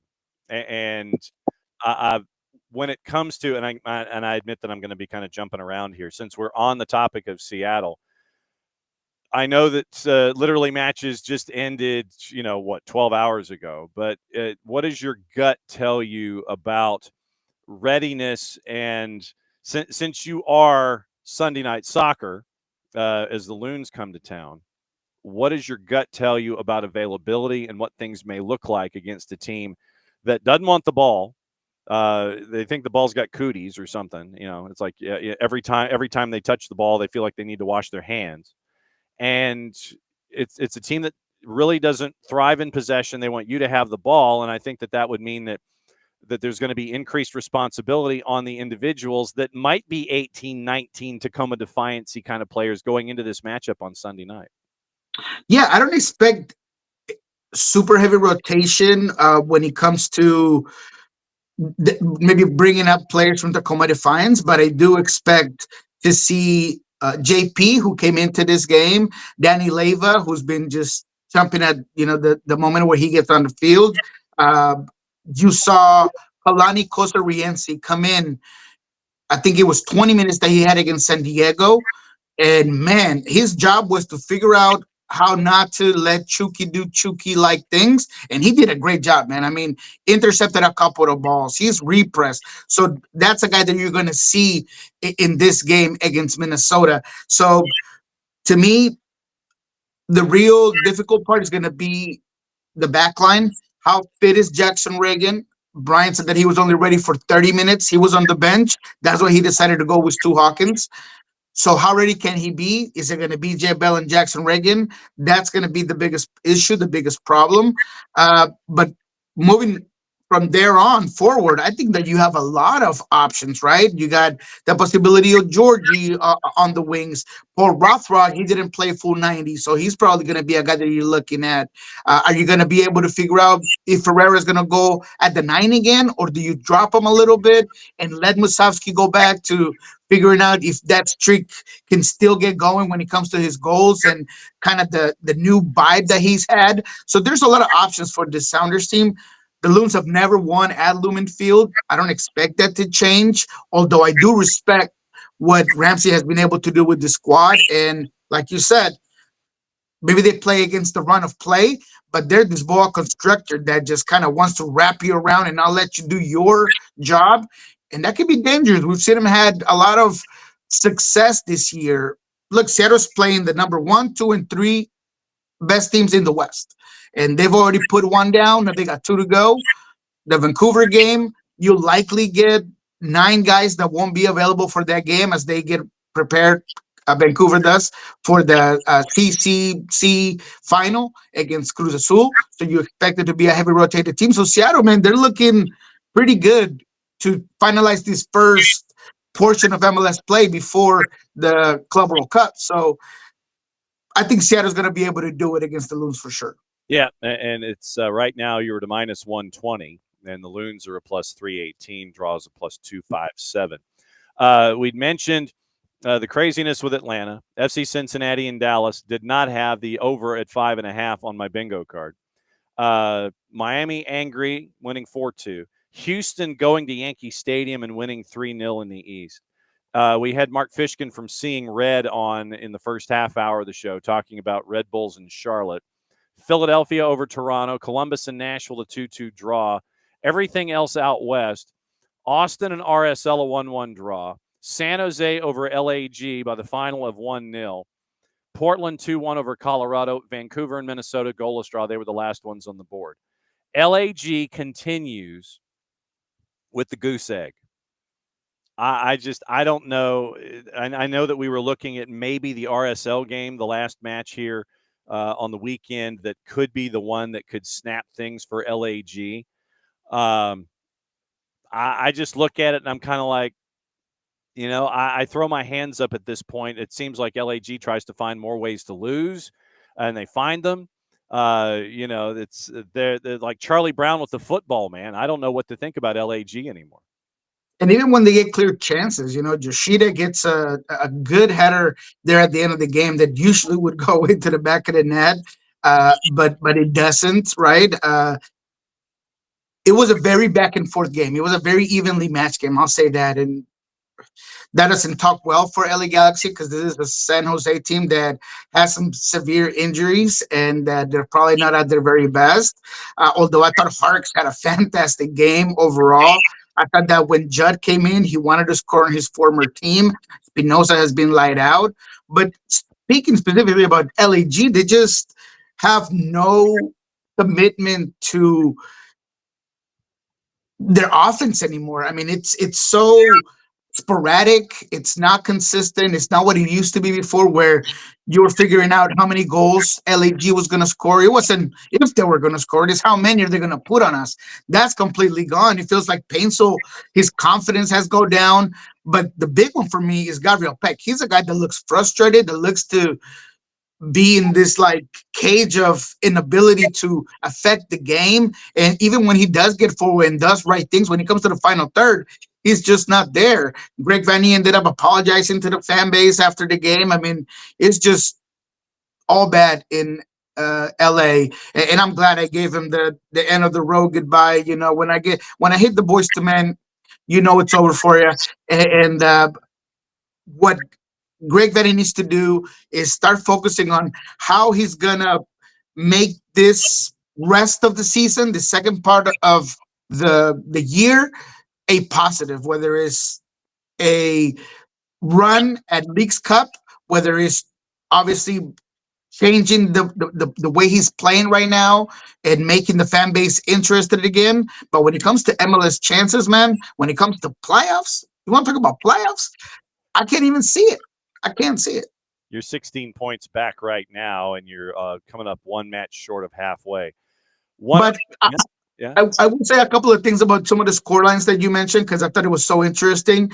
The Lucho Acosta interview, I almost fall off my chair when I was watching it last night. It was like 12:30 when I got to that game, and him talking about how he thought that he should have got a better welcome from Cincinnati. He's like, man, I thought I did so much for this team. I thought that I was going to get a better welcome. I gave him an MVP, a championship, all these things, man. And look, I got to say it, man.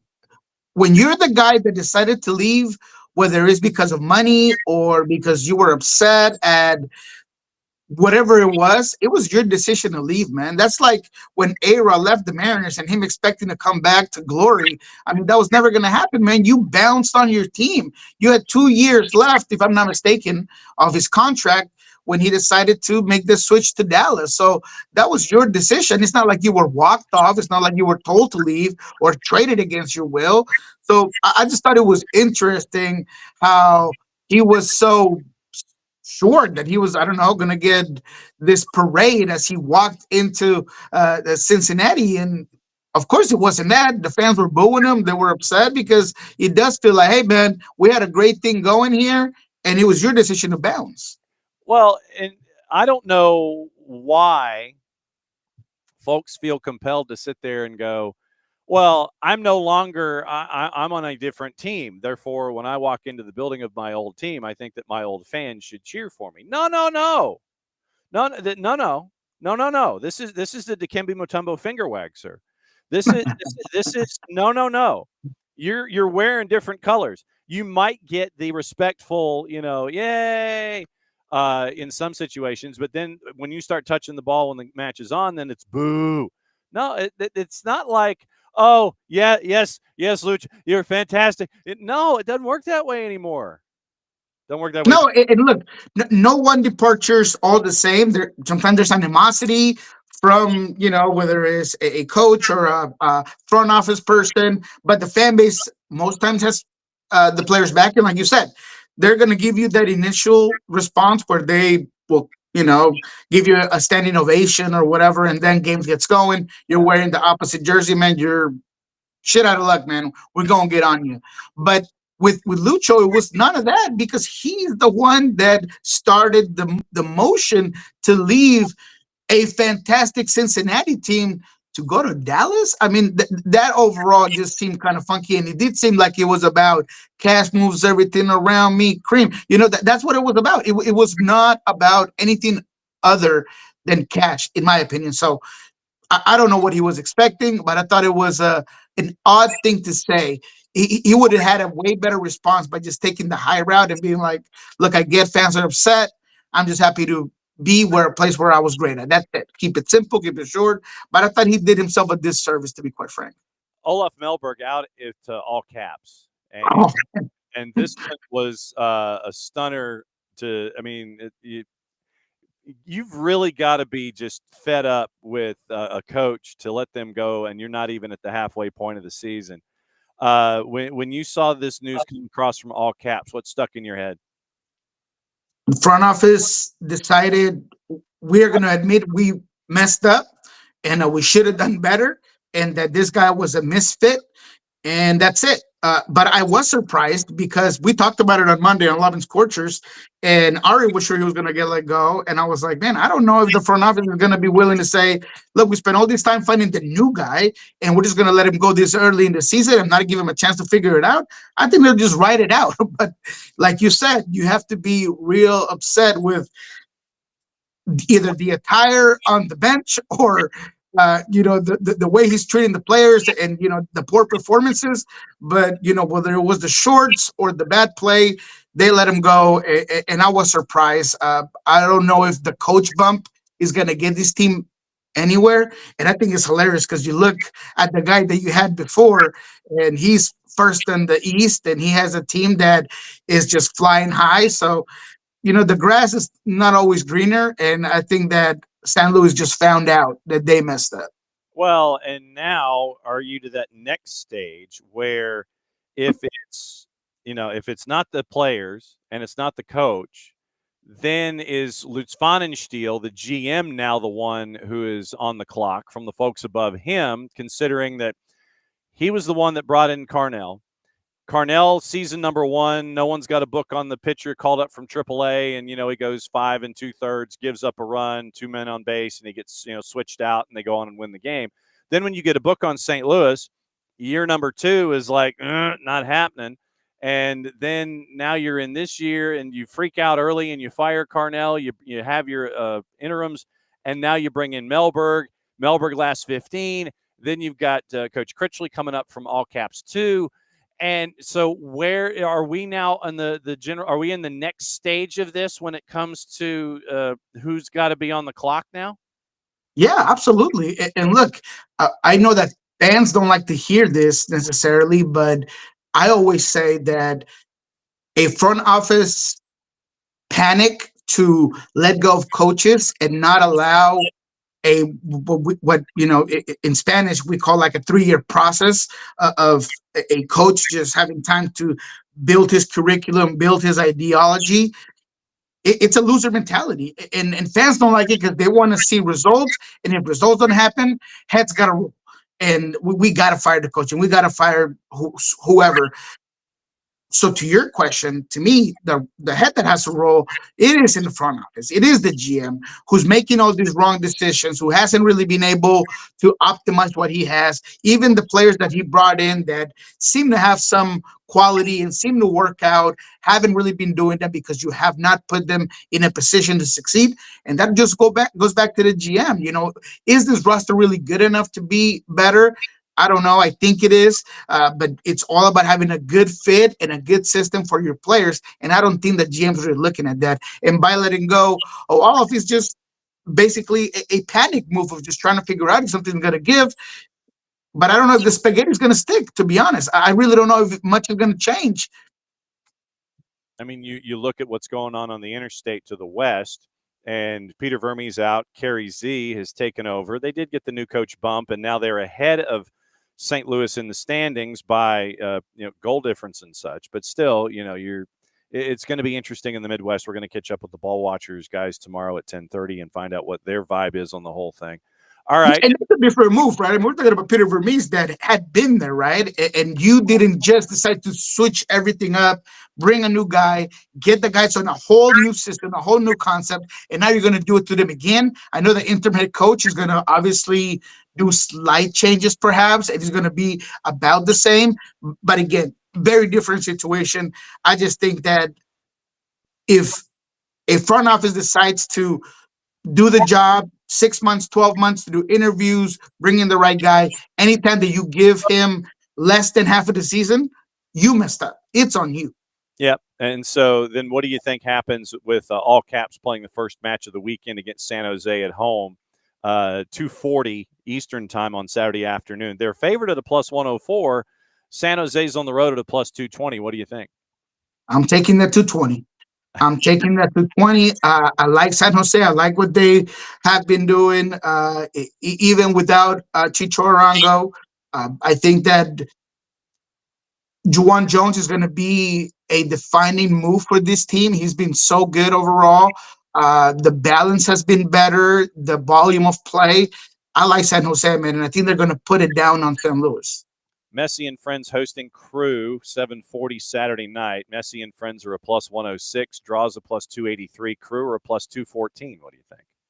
Hey, man, I think that Inter Miami is going to get a reality check that if, yes, you score 4 goals and you got your big stars to come back to, Luis Suarez specifically, you gave him one of these, boom, and he's back to life, and he got the brace, but you still give up 2 goals, and you give up a lot of chances, and there's still this huge holes in your midfield, and Jordi Alba got hurt. Who was the other guy that got hurt? They lost like 3 players in this game against Montreal.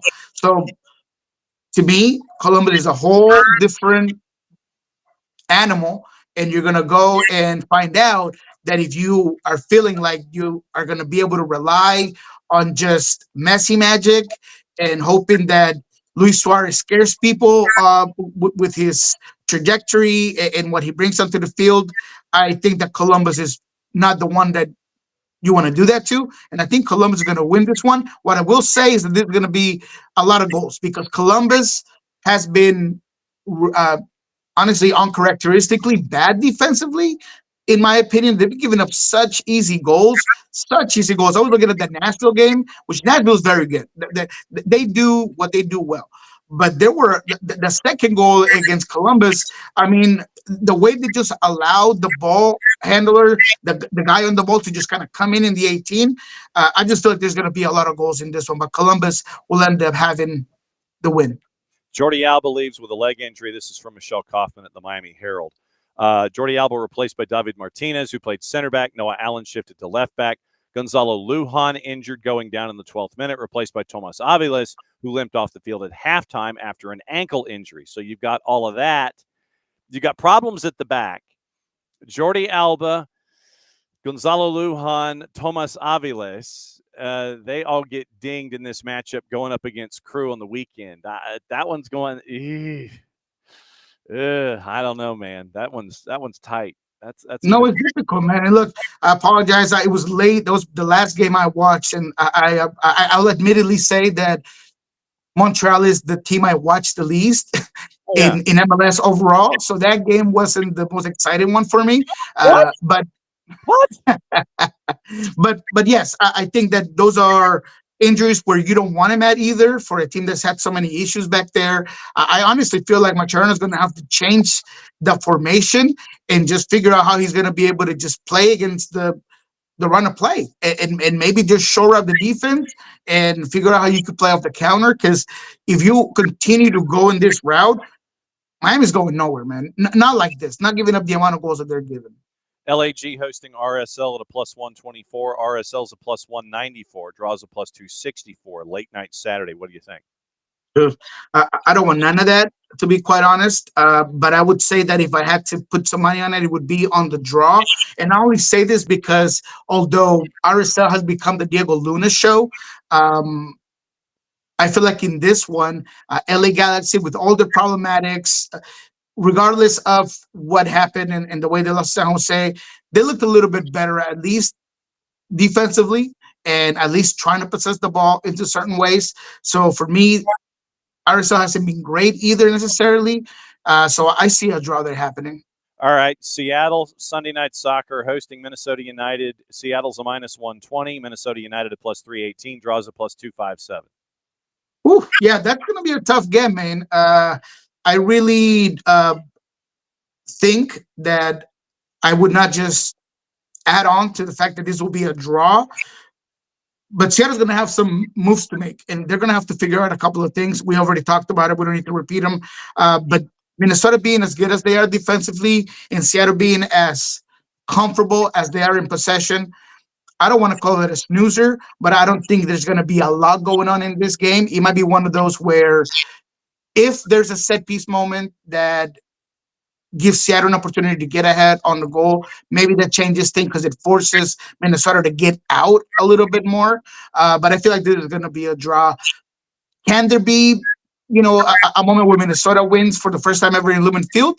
Maybe. Look, Joaquin Pereira has been fantastic for Minnesota. I think he's a guy that creatively could do a lot for this team, and perhaps he could be someone that kind of unlocks this game because, again, Seattle's going to have either a Jackson Reagan that's coming from an injury next to Jay Bell, or they might have to run back Stu Hawkins next to Jay Bell. So can Minnesota be able to get behind your back line, make you pay in a moment where maybe there's Seattle's not as cohesive defensively, perhaps. But for me, this is a good draw. It'd be my lock for that game. I think this will be a low-scoring game, whether it's 0-0, whether it's 1-1, but I feel like it's going to be a draw. At a plus 257. I got Atlanta United, Red Bulls, and then I got two wild cards to talk about this week. Atlanta United on the road at Red Bulls at a plus 270. Red Bulls a minus 108. Your draw's a plus 264. Man, look, Atlanta. Sometimes I don't know. Like last night, right? I feel like that Westbrook, where it's like I want to ask Orlando, is like, did you win the game, or did they win the game, or did you lose the game? And then they're gonna give you one of those. That's kind of the question it is, because for me, Atlanta, they were on the ball, they possessed the ball, but they weren't as effective until the red card to Cesar Araujo. That kind of changed the game. They get forward. I love the super sub role by Jamal Thierry that he's kind of shined on, and Sleaze has been better than I've seen him in the last couple of seasons. Marchuk specifically, I thought has been very good in the last couple of games, but I'm just not sure because Atlanta is another team that you're just waiting for the mistake to happen. Derek Williams had the boo-boo back there that allows a bad goal. So for me, Atlanta's better than the Rebels offensively, but if they decide to wake up and give an extra mistake more than they do on a regular basis, then it's going to be a difficult game. But you know what? I'm going to give Atlanta the benefit of the doubt. I'm going to roll with Atlanta. And I think it's going to be an interesting game. What's the goal composed for this one? All right, hang on just a second. Let me get the goal totals here. And I'm anticipating a low-scoring game because of rotation. We had Mark Fishkin from Seeing Red on in the first half hour. 7 players rotated to the midweek. Forsberg did not play last night. 1.5 is a minus 480. So they think there's going to be goals in this one. 2.5 a plus 146. 3.5 a plus 166. Oh man, that 3.5 is my sweet spot. But I just think there will be a lot of games. There will be a lot of goals, and I think that the 3.5 is pretty good. I would take Atlanta and the 3.5 to be quite honest. But again, I do feel like this is going to be a higher scoring game than people perhaps think. Okay, the 2 wild card games that I have for you. The play-in game in the FIFA Club World Cup. That is Saturday night, 10:30 Eastern. LAFC and Club America. LAFC is favored at a plus 152. 90-minute draws a plus 237. Club America is a plus 171.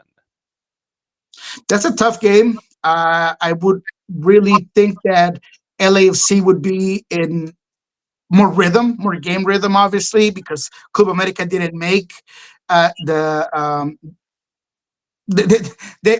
they just lost a tough game against Toluca, and Toluca was the rifle winner. Love to see that fan base get a championship, by the way. But looking at that Club America that played that final, man, I think LAFC can really do some things, specifically with their speed out wide and some of the things that they've been able to do.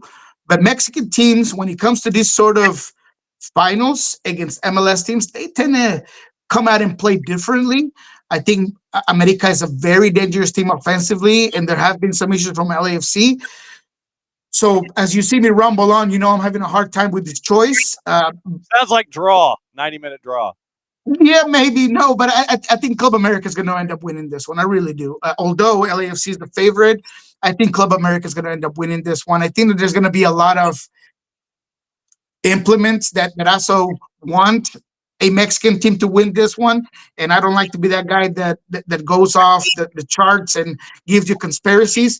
But I feel like America is going to end up winning this game against LAFC. So then in the Triple C, which is at 9 o'clock on Sunday night, Cruz Azul and Vancouver.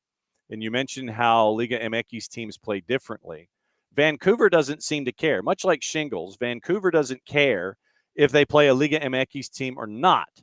With what Jesper Sorensen has done in this tournament to get to the last game of the Triple C, they're a plus 380 dog after having taken out as many of the Liga MX teams as they have. 90-minute draws a plus 252, and Cruz Azul is a minus 137. Do we get a Cruz Azuleada here, or what do you think? Cruz Azuleada all the way, baby. And I'm locked in already. I put that in a week ago. I am all in on Vancouver, man. I think that they're being overlooked. I think that this Cruz Azul team is going to come in thinking it's going to be a walk in the park, and they're going to find some dogs on the field. And it goes from Vite to White to Nelson, who I think is going to be a pain in the behind of Cruz Azul's wingbacks that they do get forward a lot. I think Sorensen's going to have this team have the right mentality.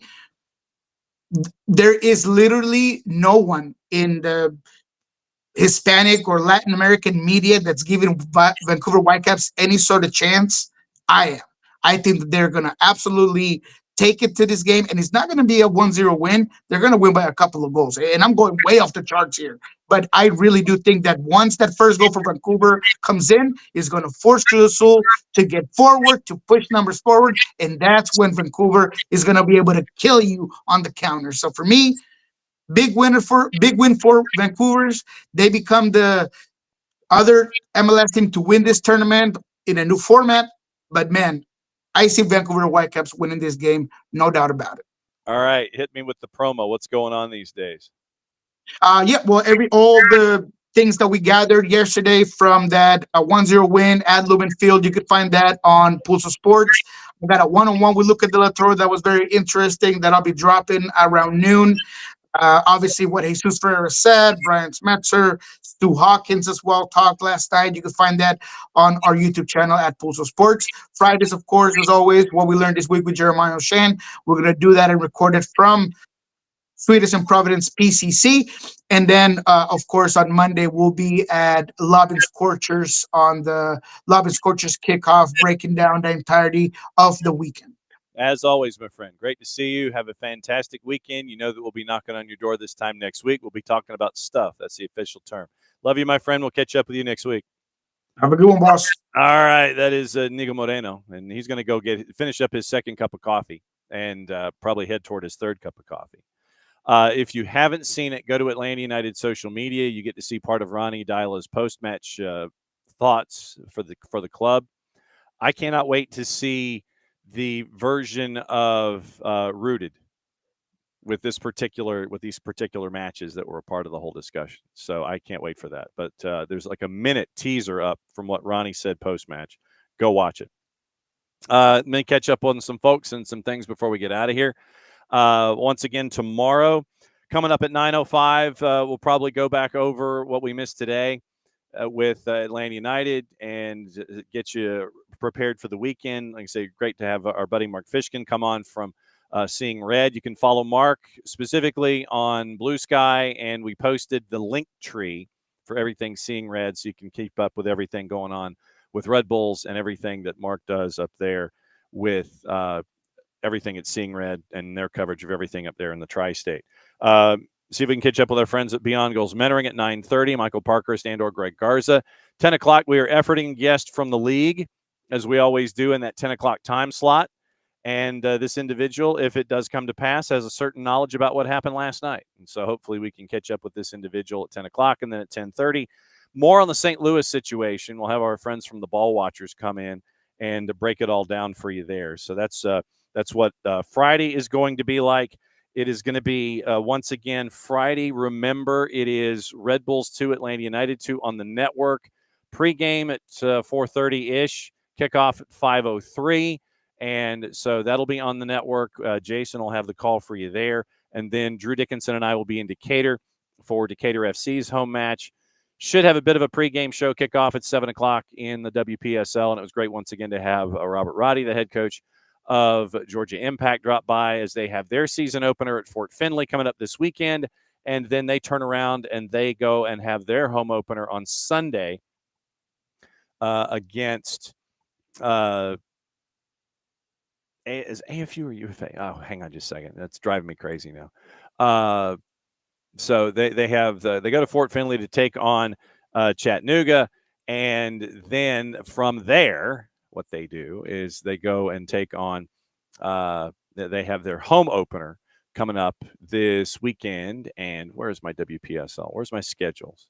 WPSL. Yeah. So let me hit this.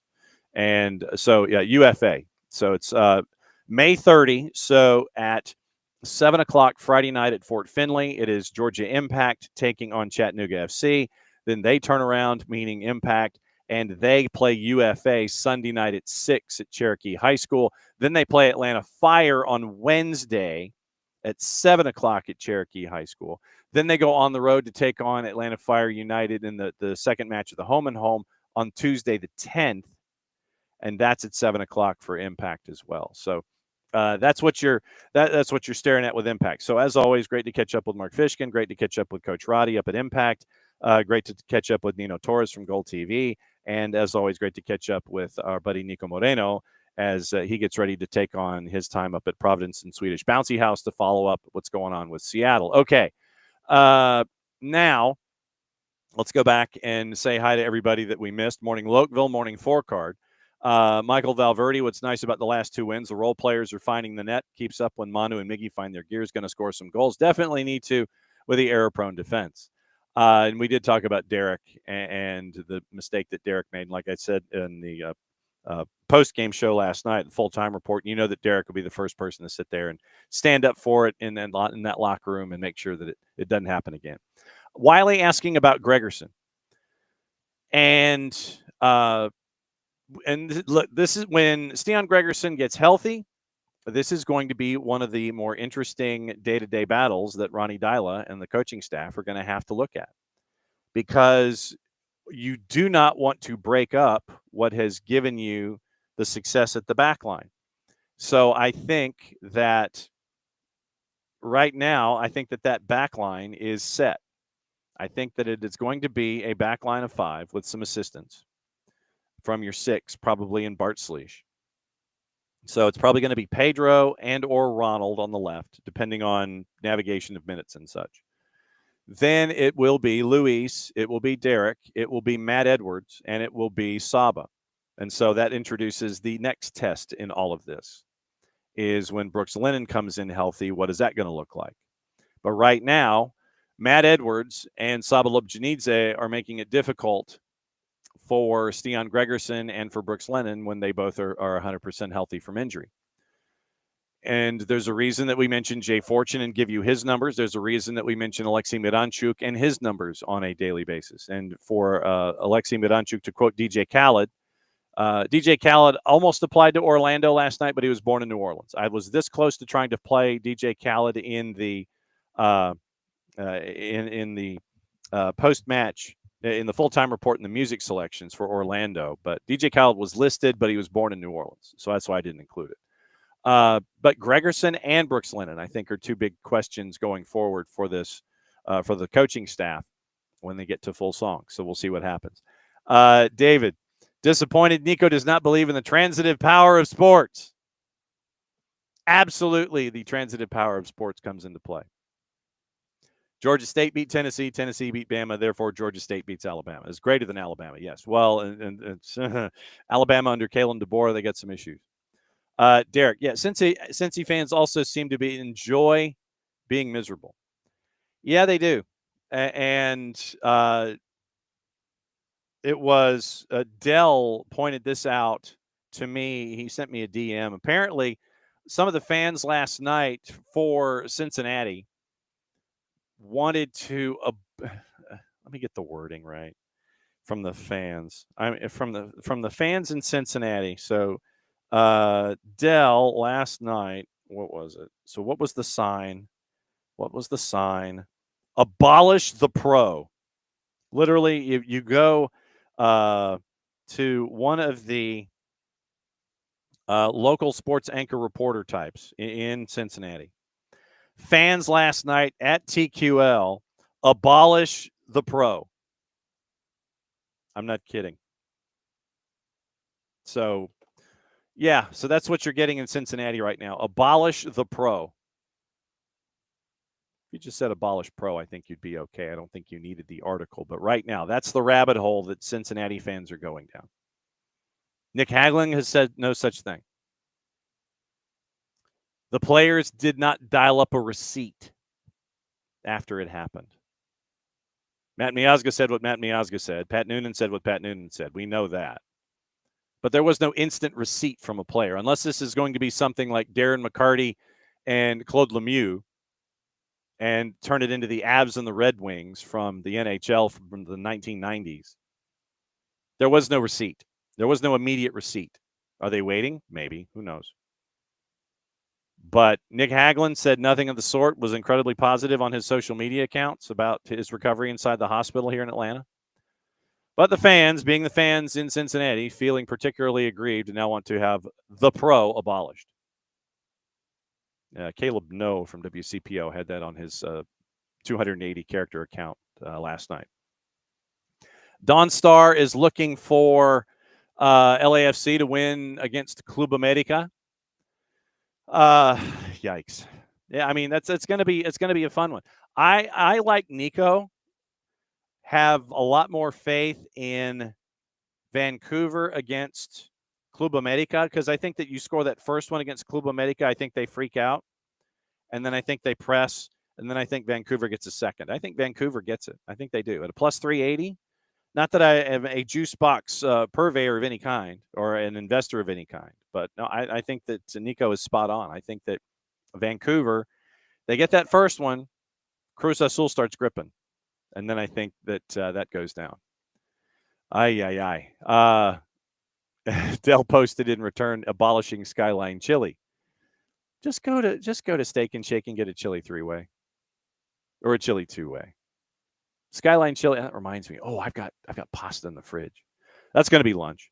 So there you go. That's the rundown. And once again, thank you for posting abolish the pro into the DMs. So that was interesting, but not necessarily a surprise on the current state of events. All right, gossip, rumor, and innuendo, what to watch, where to watch it, how to watch it before we get out of here. And thanking you for your forbearance in having us go long. I figured that this might be a go long kind of a show, and it is. As of right now, Real Madrid are pushing Leverkusen's Florian Wirtz.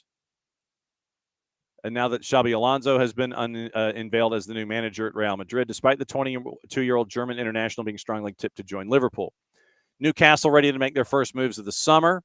Bids for Mark Gahey and Brian Mbeumo. Brentford have also approached Liverpool over signing Chauman Kelleher from Liverpool's roster at £20 million. The move for Kelleher comes as Brentford prepare to let Mark Flecken join Bayer Leverkusen. Mark Flecken did very well for me in fantasy this year. Bayern Munich interested in Cody Gakpo with the Bundesliga club, one of 3 teams the Netherlands international would be willing to join. It's from Florian Plettenberg at Sky Germany.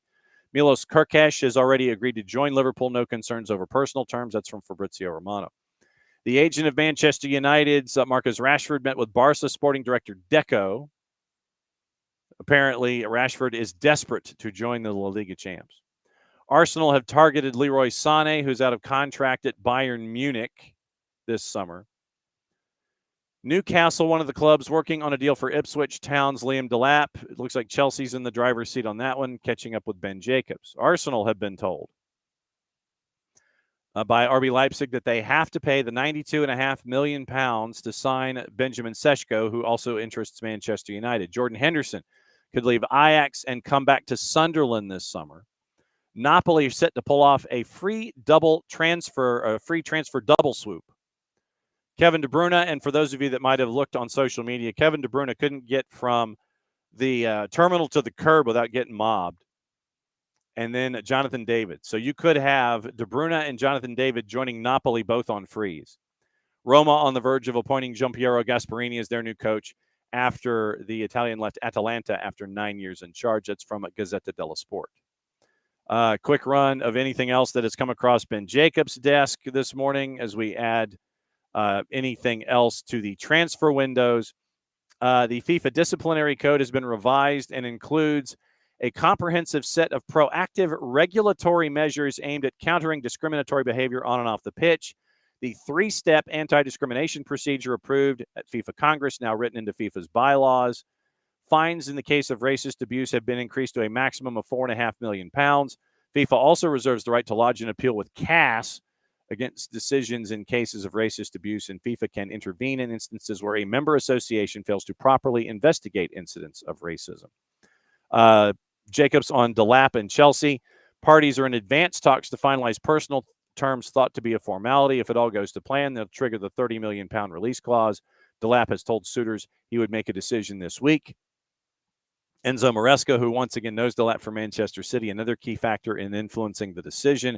Chelsea's Club World Cup dates overlap with the U21 Euro. Expectation is Delap goes on England duty. The tournament in Slovakia ends on June 28. The Club World Cup goes for another couple of weeks. Yehor Yarmolyuk has signed a new contract with Brentford until the summer of 2031. Deal was supported via the Ukrainian agency ProStar. Yarmolyuk says it's a huge and important step for him and confirmation the club believes in me and my potential. And they also went on to thank his agent, Vadim Shabli, who has helped with that particular negotiation. Galatasaray made an approach earlier this week for Marcin Bulka, but the Nice keeper turned him down. Milan and Villa also interested. Nice went anywhere from 12 to 15 million euro. Mark Guyu is of interest to Ipswich. They monitored him for a loan deal, and with Chelsea, that may not be out of the question. This would be separate to the Liam Delap transfer. Once again, no club-to-club negotiation. Chelsea are prepared to trigger the £30 million release clause. And we mentioned what's going on with Delap with Ben Jacobs. So now what to watch, where to watch it, how to watch it. Before we get out of here, once again, tomorrow we'll get through everything, getting you ready for the weekend, all the juice boxes and all the keys and all the questions. We'll see if we get joined by other folks. Like I said, we are efforting an MLS guest at 10 o'clock, 10:30. The Ball Watchers folks from St. Louis City SC will be here to join us and discuss what is going on there. So the full TV schedule tonight. BNB en Español doubleheader. Peñarol Vélez Sarsfield at 6. Colo-Colo Atlético Bucaramanga at 8:30. That is on Fanatis. If you don't have the BNs, all the BNs, CDO, CDO2, Nuestra Tele, For the Fans, Liga 1, Liga 1 Max Pro, GOLTV, all the things, all in one spot. FNTZ.co/soccer down here helps them out, helps us out, helps you out. beIN Sports en Español, French Ligue 1, promotion relegation playoff, Reims and Metz at 2:30. Then they're simulcasting Libertadores. CONCACAF U20 is on FS2 starting at 1 o'clock. Canada, Panama, and Mexico and Nicaragua is at 4. And that takes care of everything, what to watch, where to watch it, and how to watch it. So Dell, public service announcement. He's coming to the match on July 16. Dell, keep us posted as to what's going on. And so everybody can come and meet Dell. Meet Dell, July 16th. Last home match for 6 weeks. That's just weird. But anyway, we got plenty of stuff to talk about. We got USL Championship. We got League One. The Super League semifinals are going on.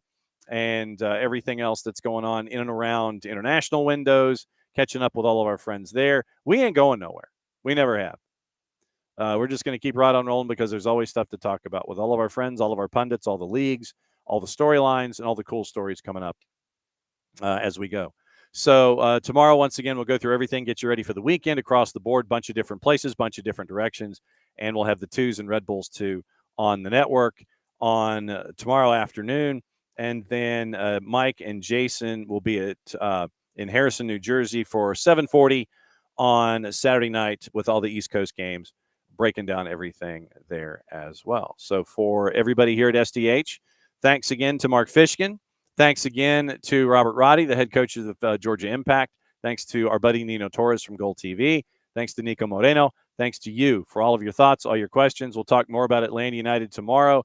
We'll talk about him in the matchup with Grand Theft Jamal hitting another game winner and then getting him ready for Red Bulls and find out what the thoughts are from all of you as we head straight into another weekend of match compression. So for everybody here at SDH, I'm just John. Thanks for dropping by. Back at you in a little less than 22 hours since it is the end of the show. That means I get to do this. Keep an eye out on all the social media for all the content from here this morning. Play it safe, everybody.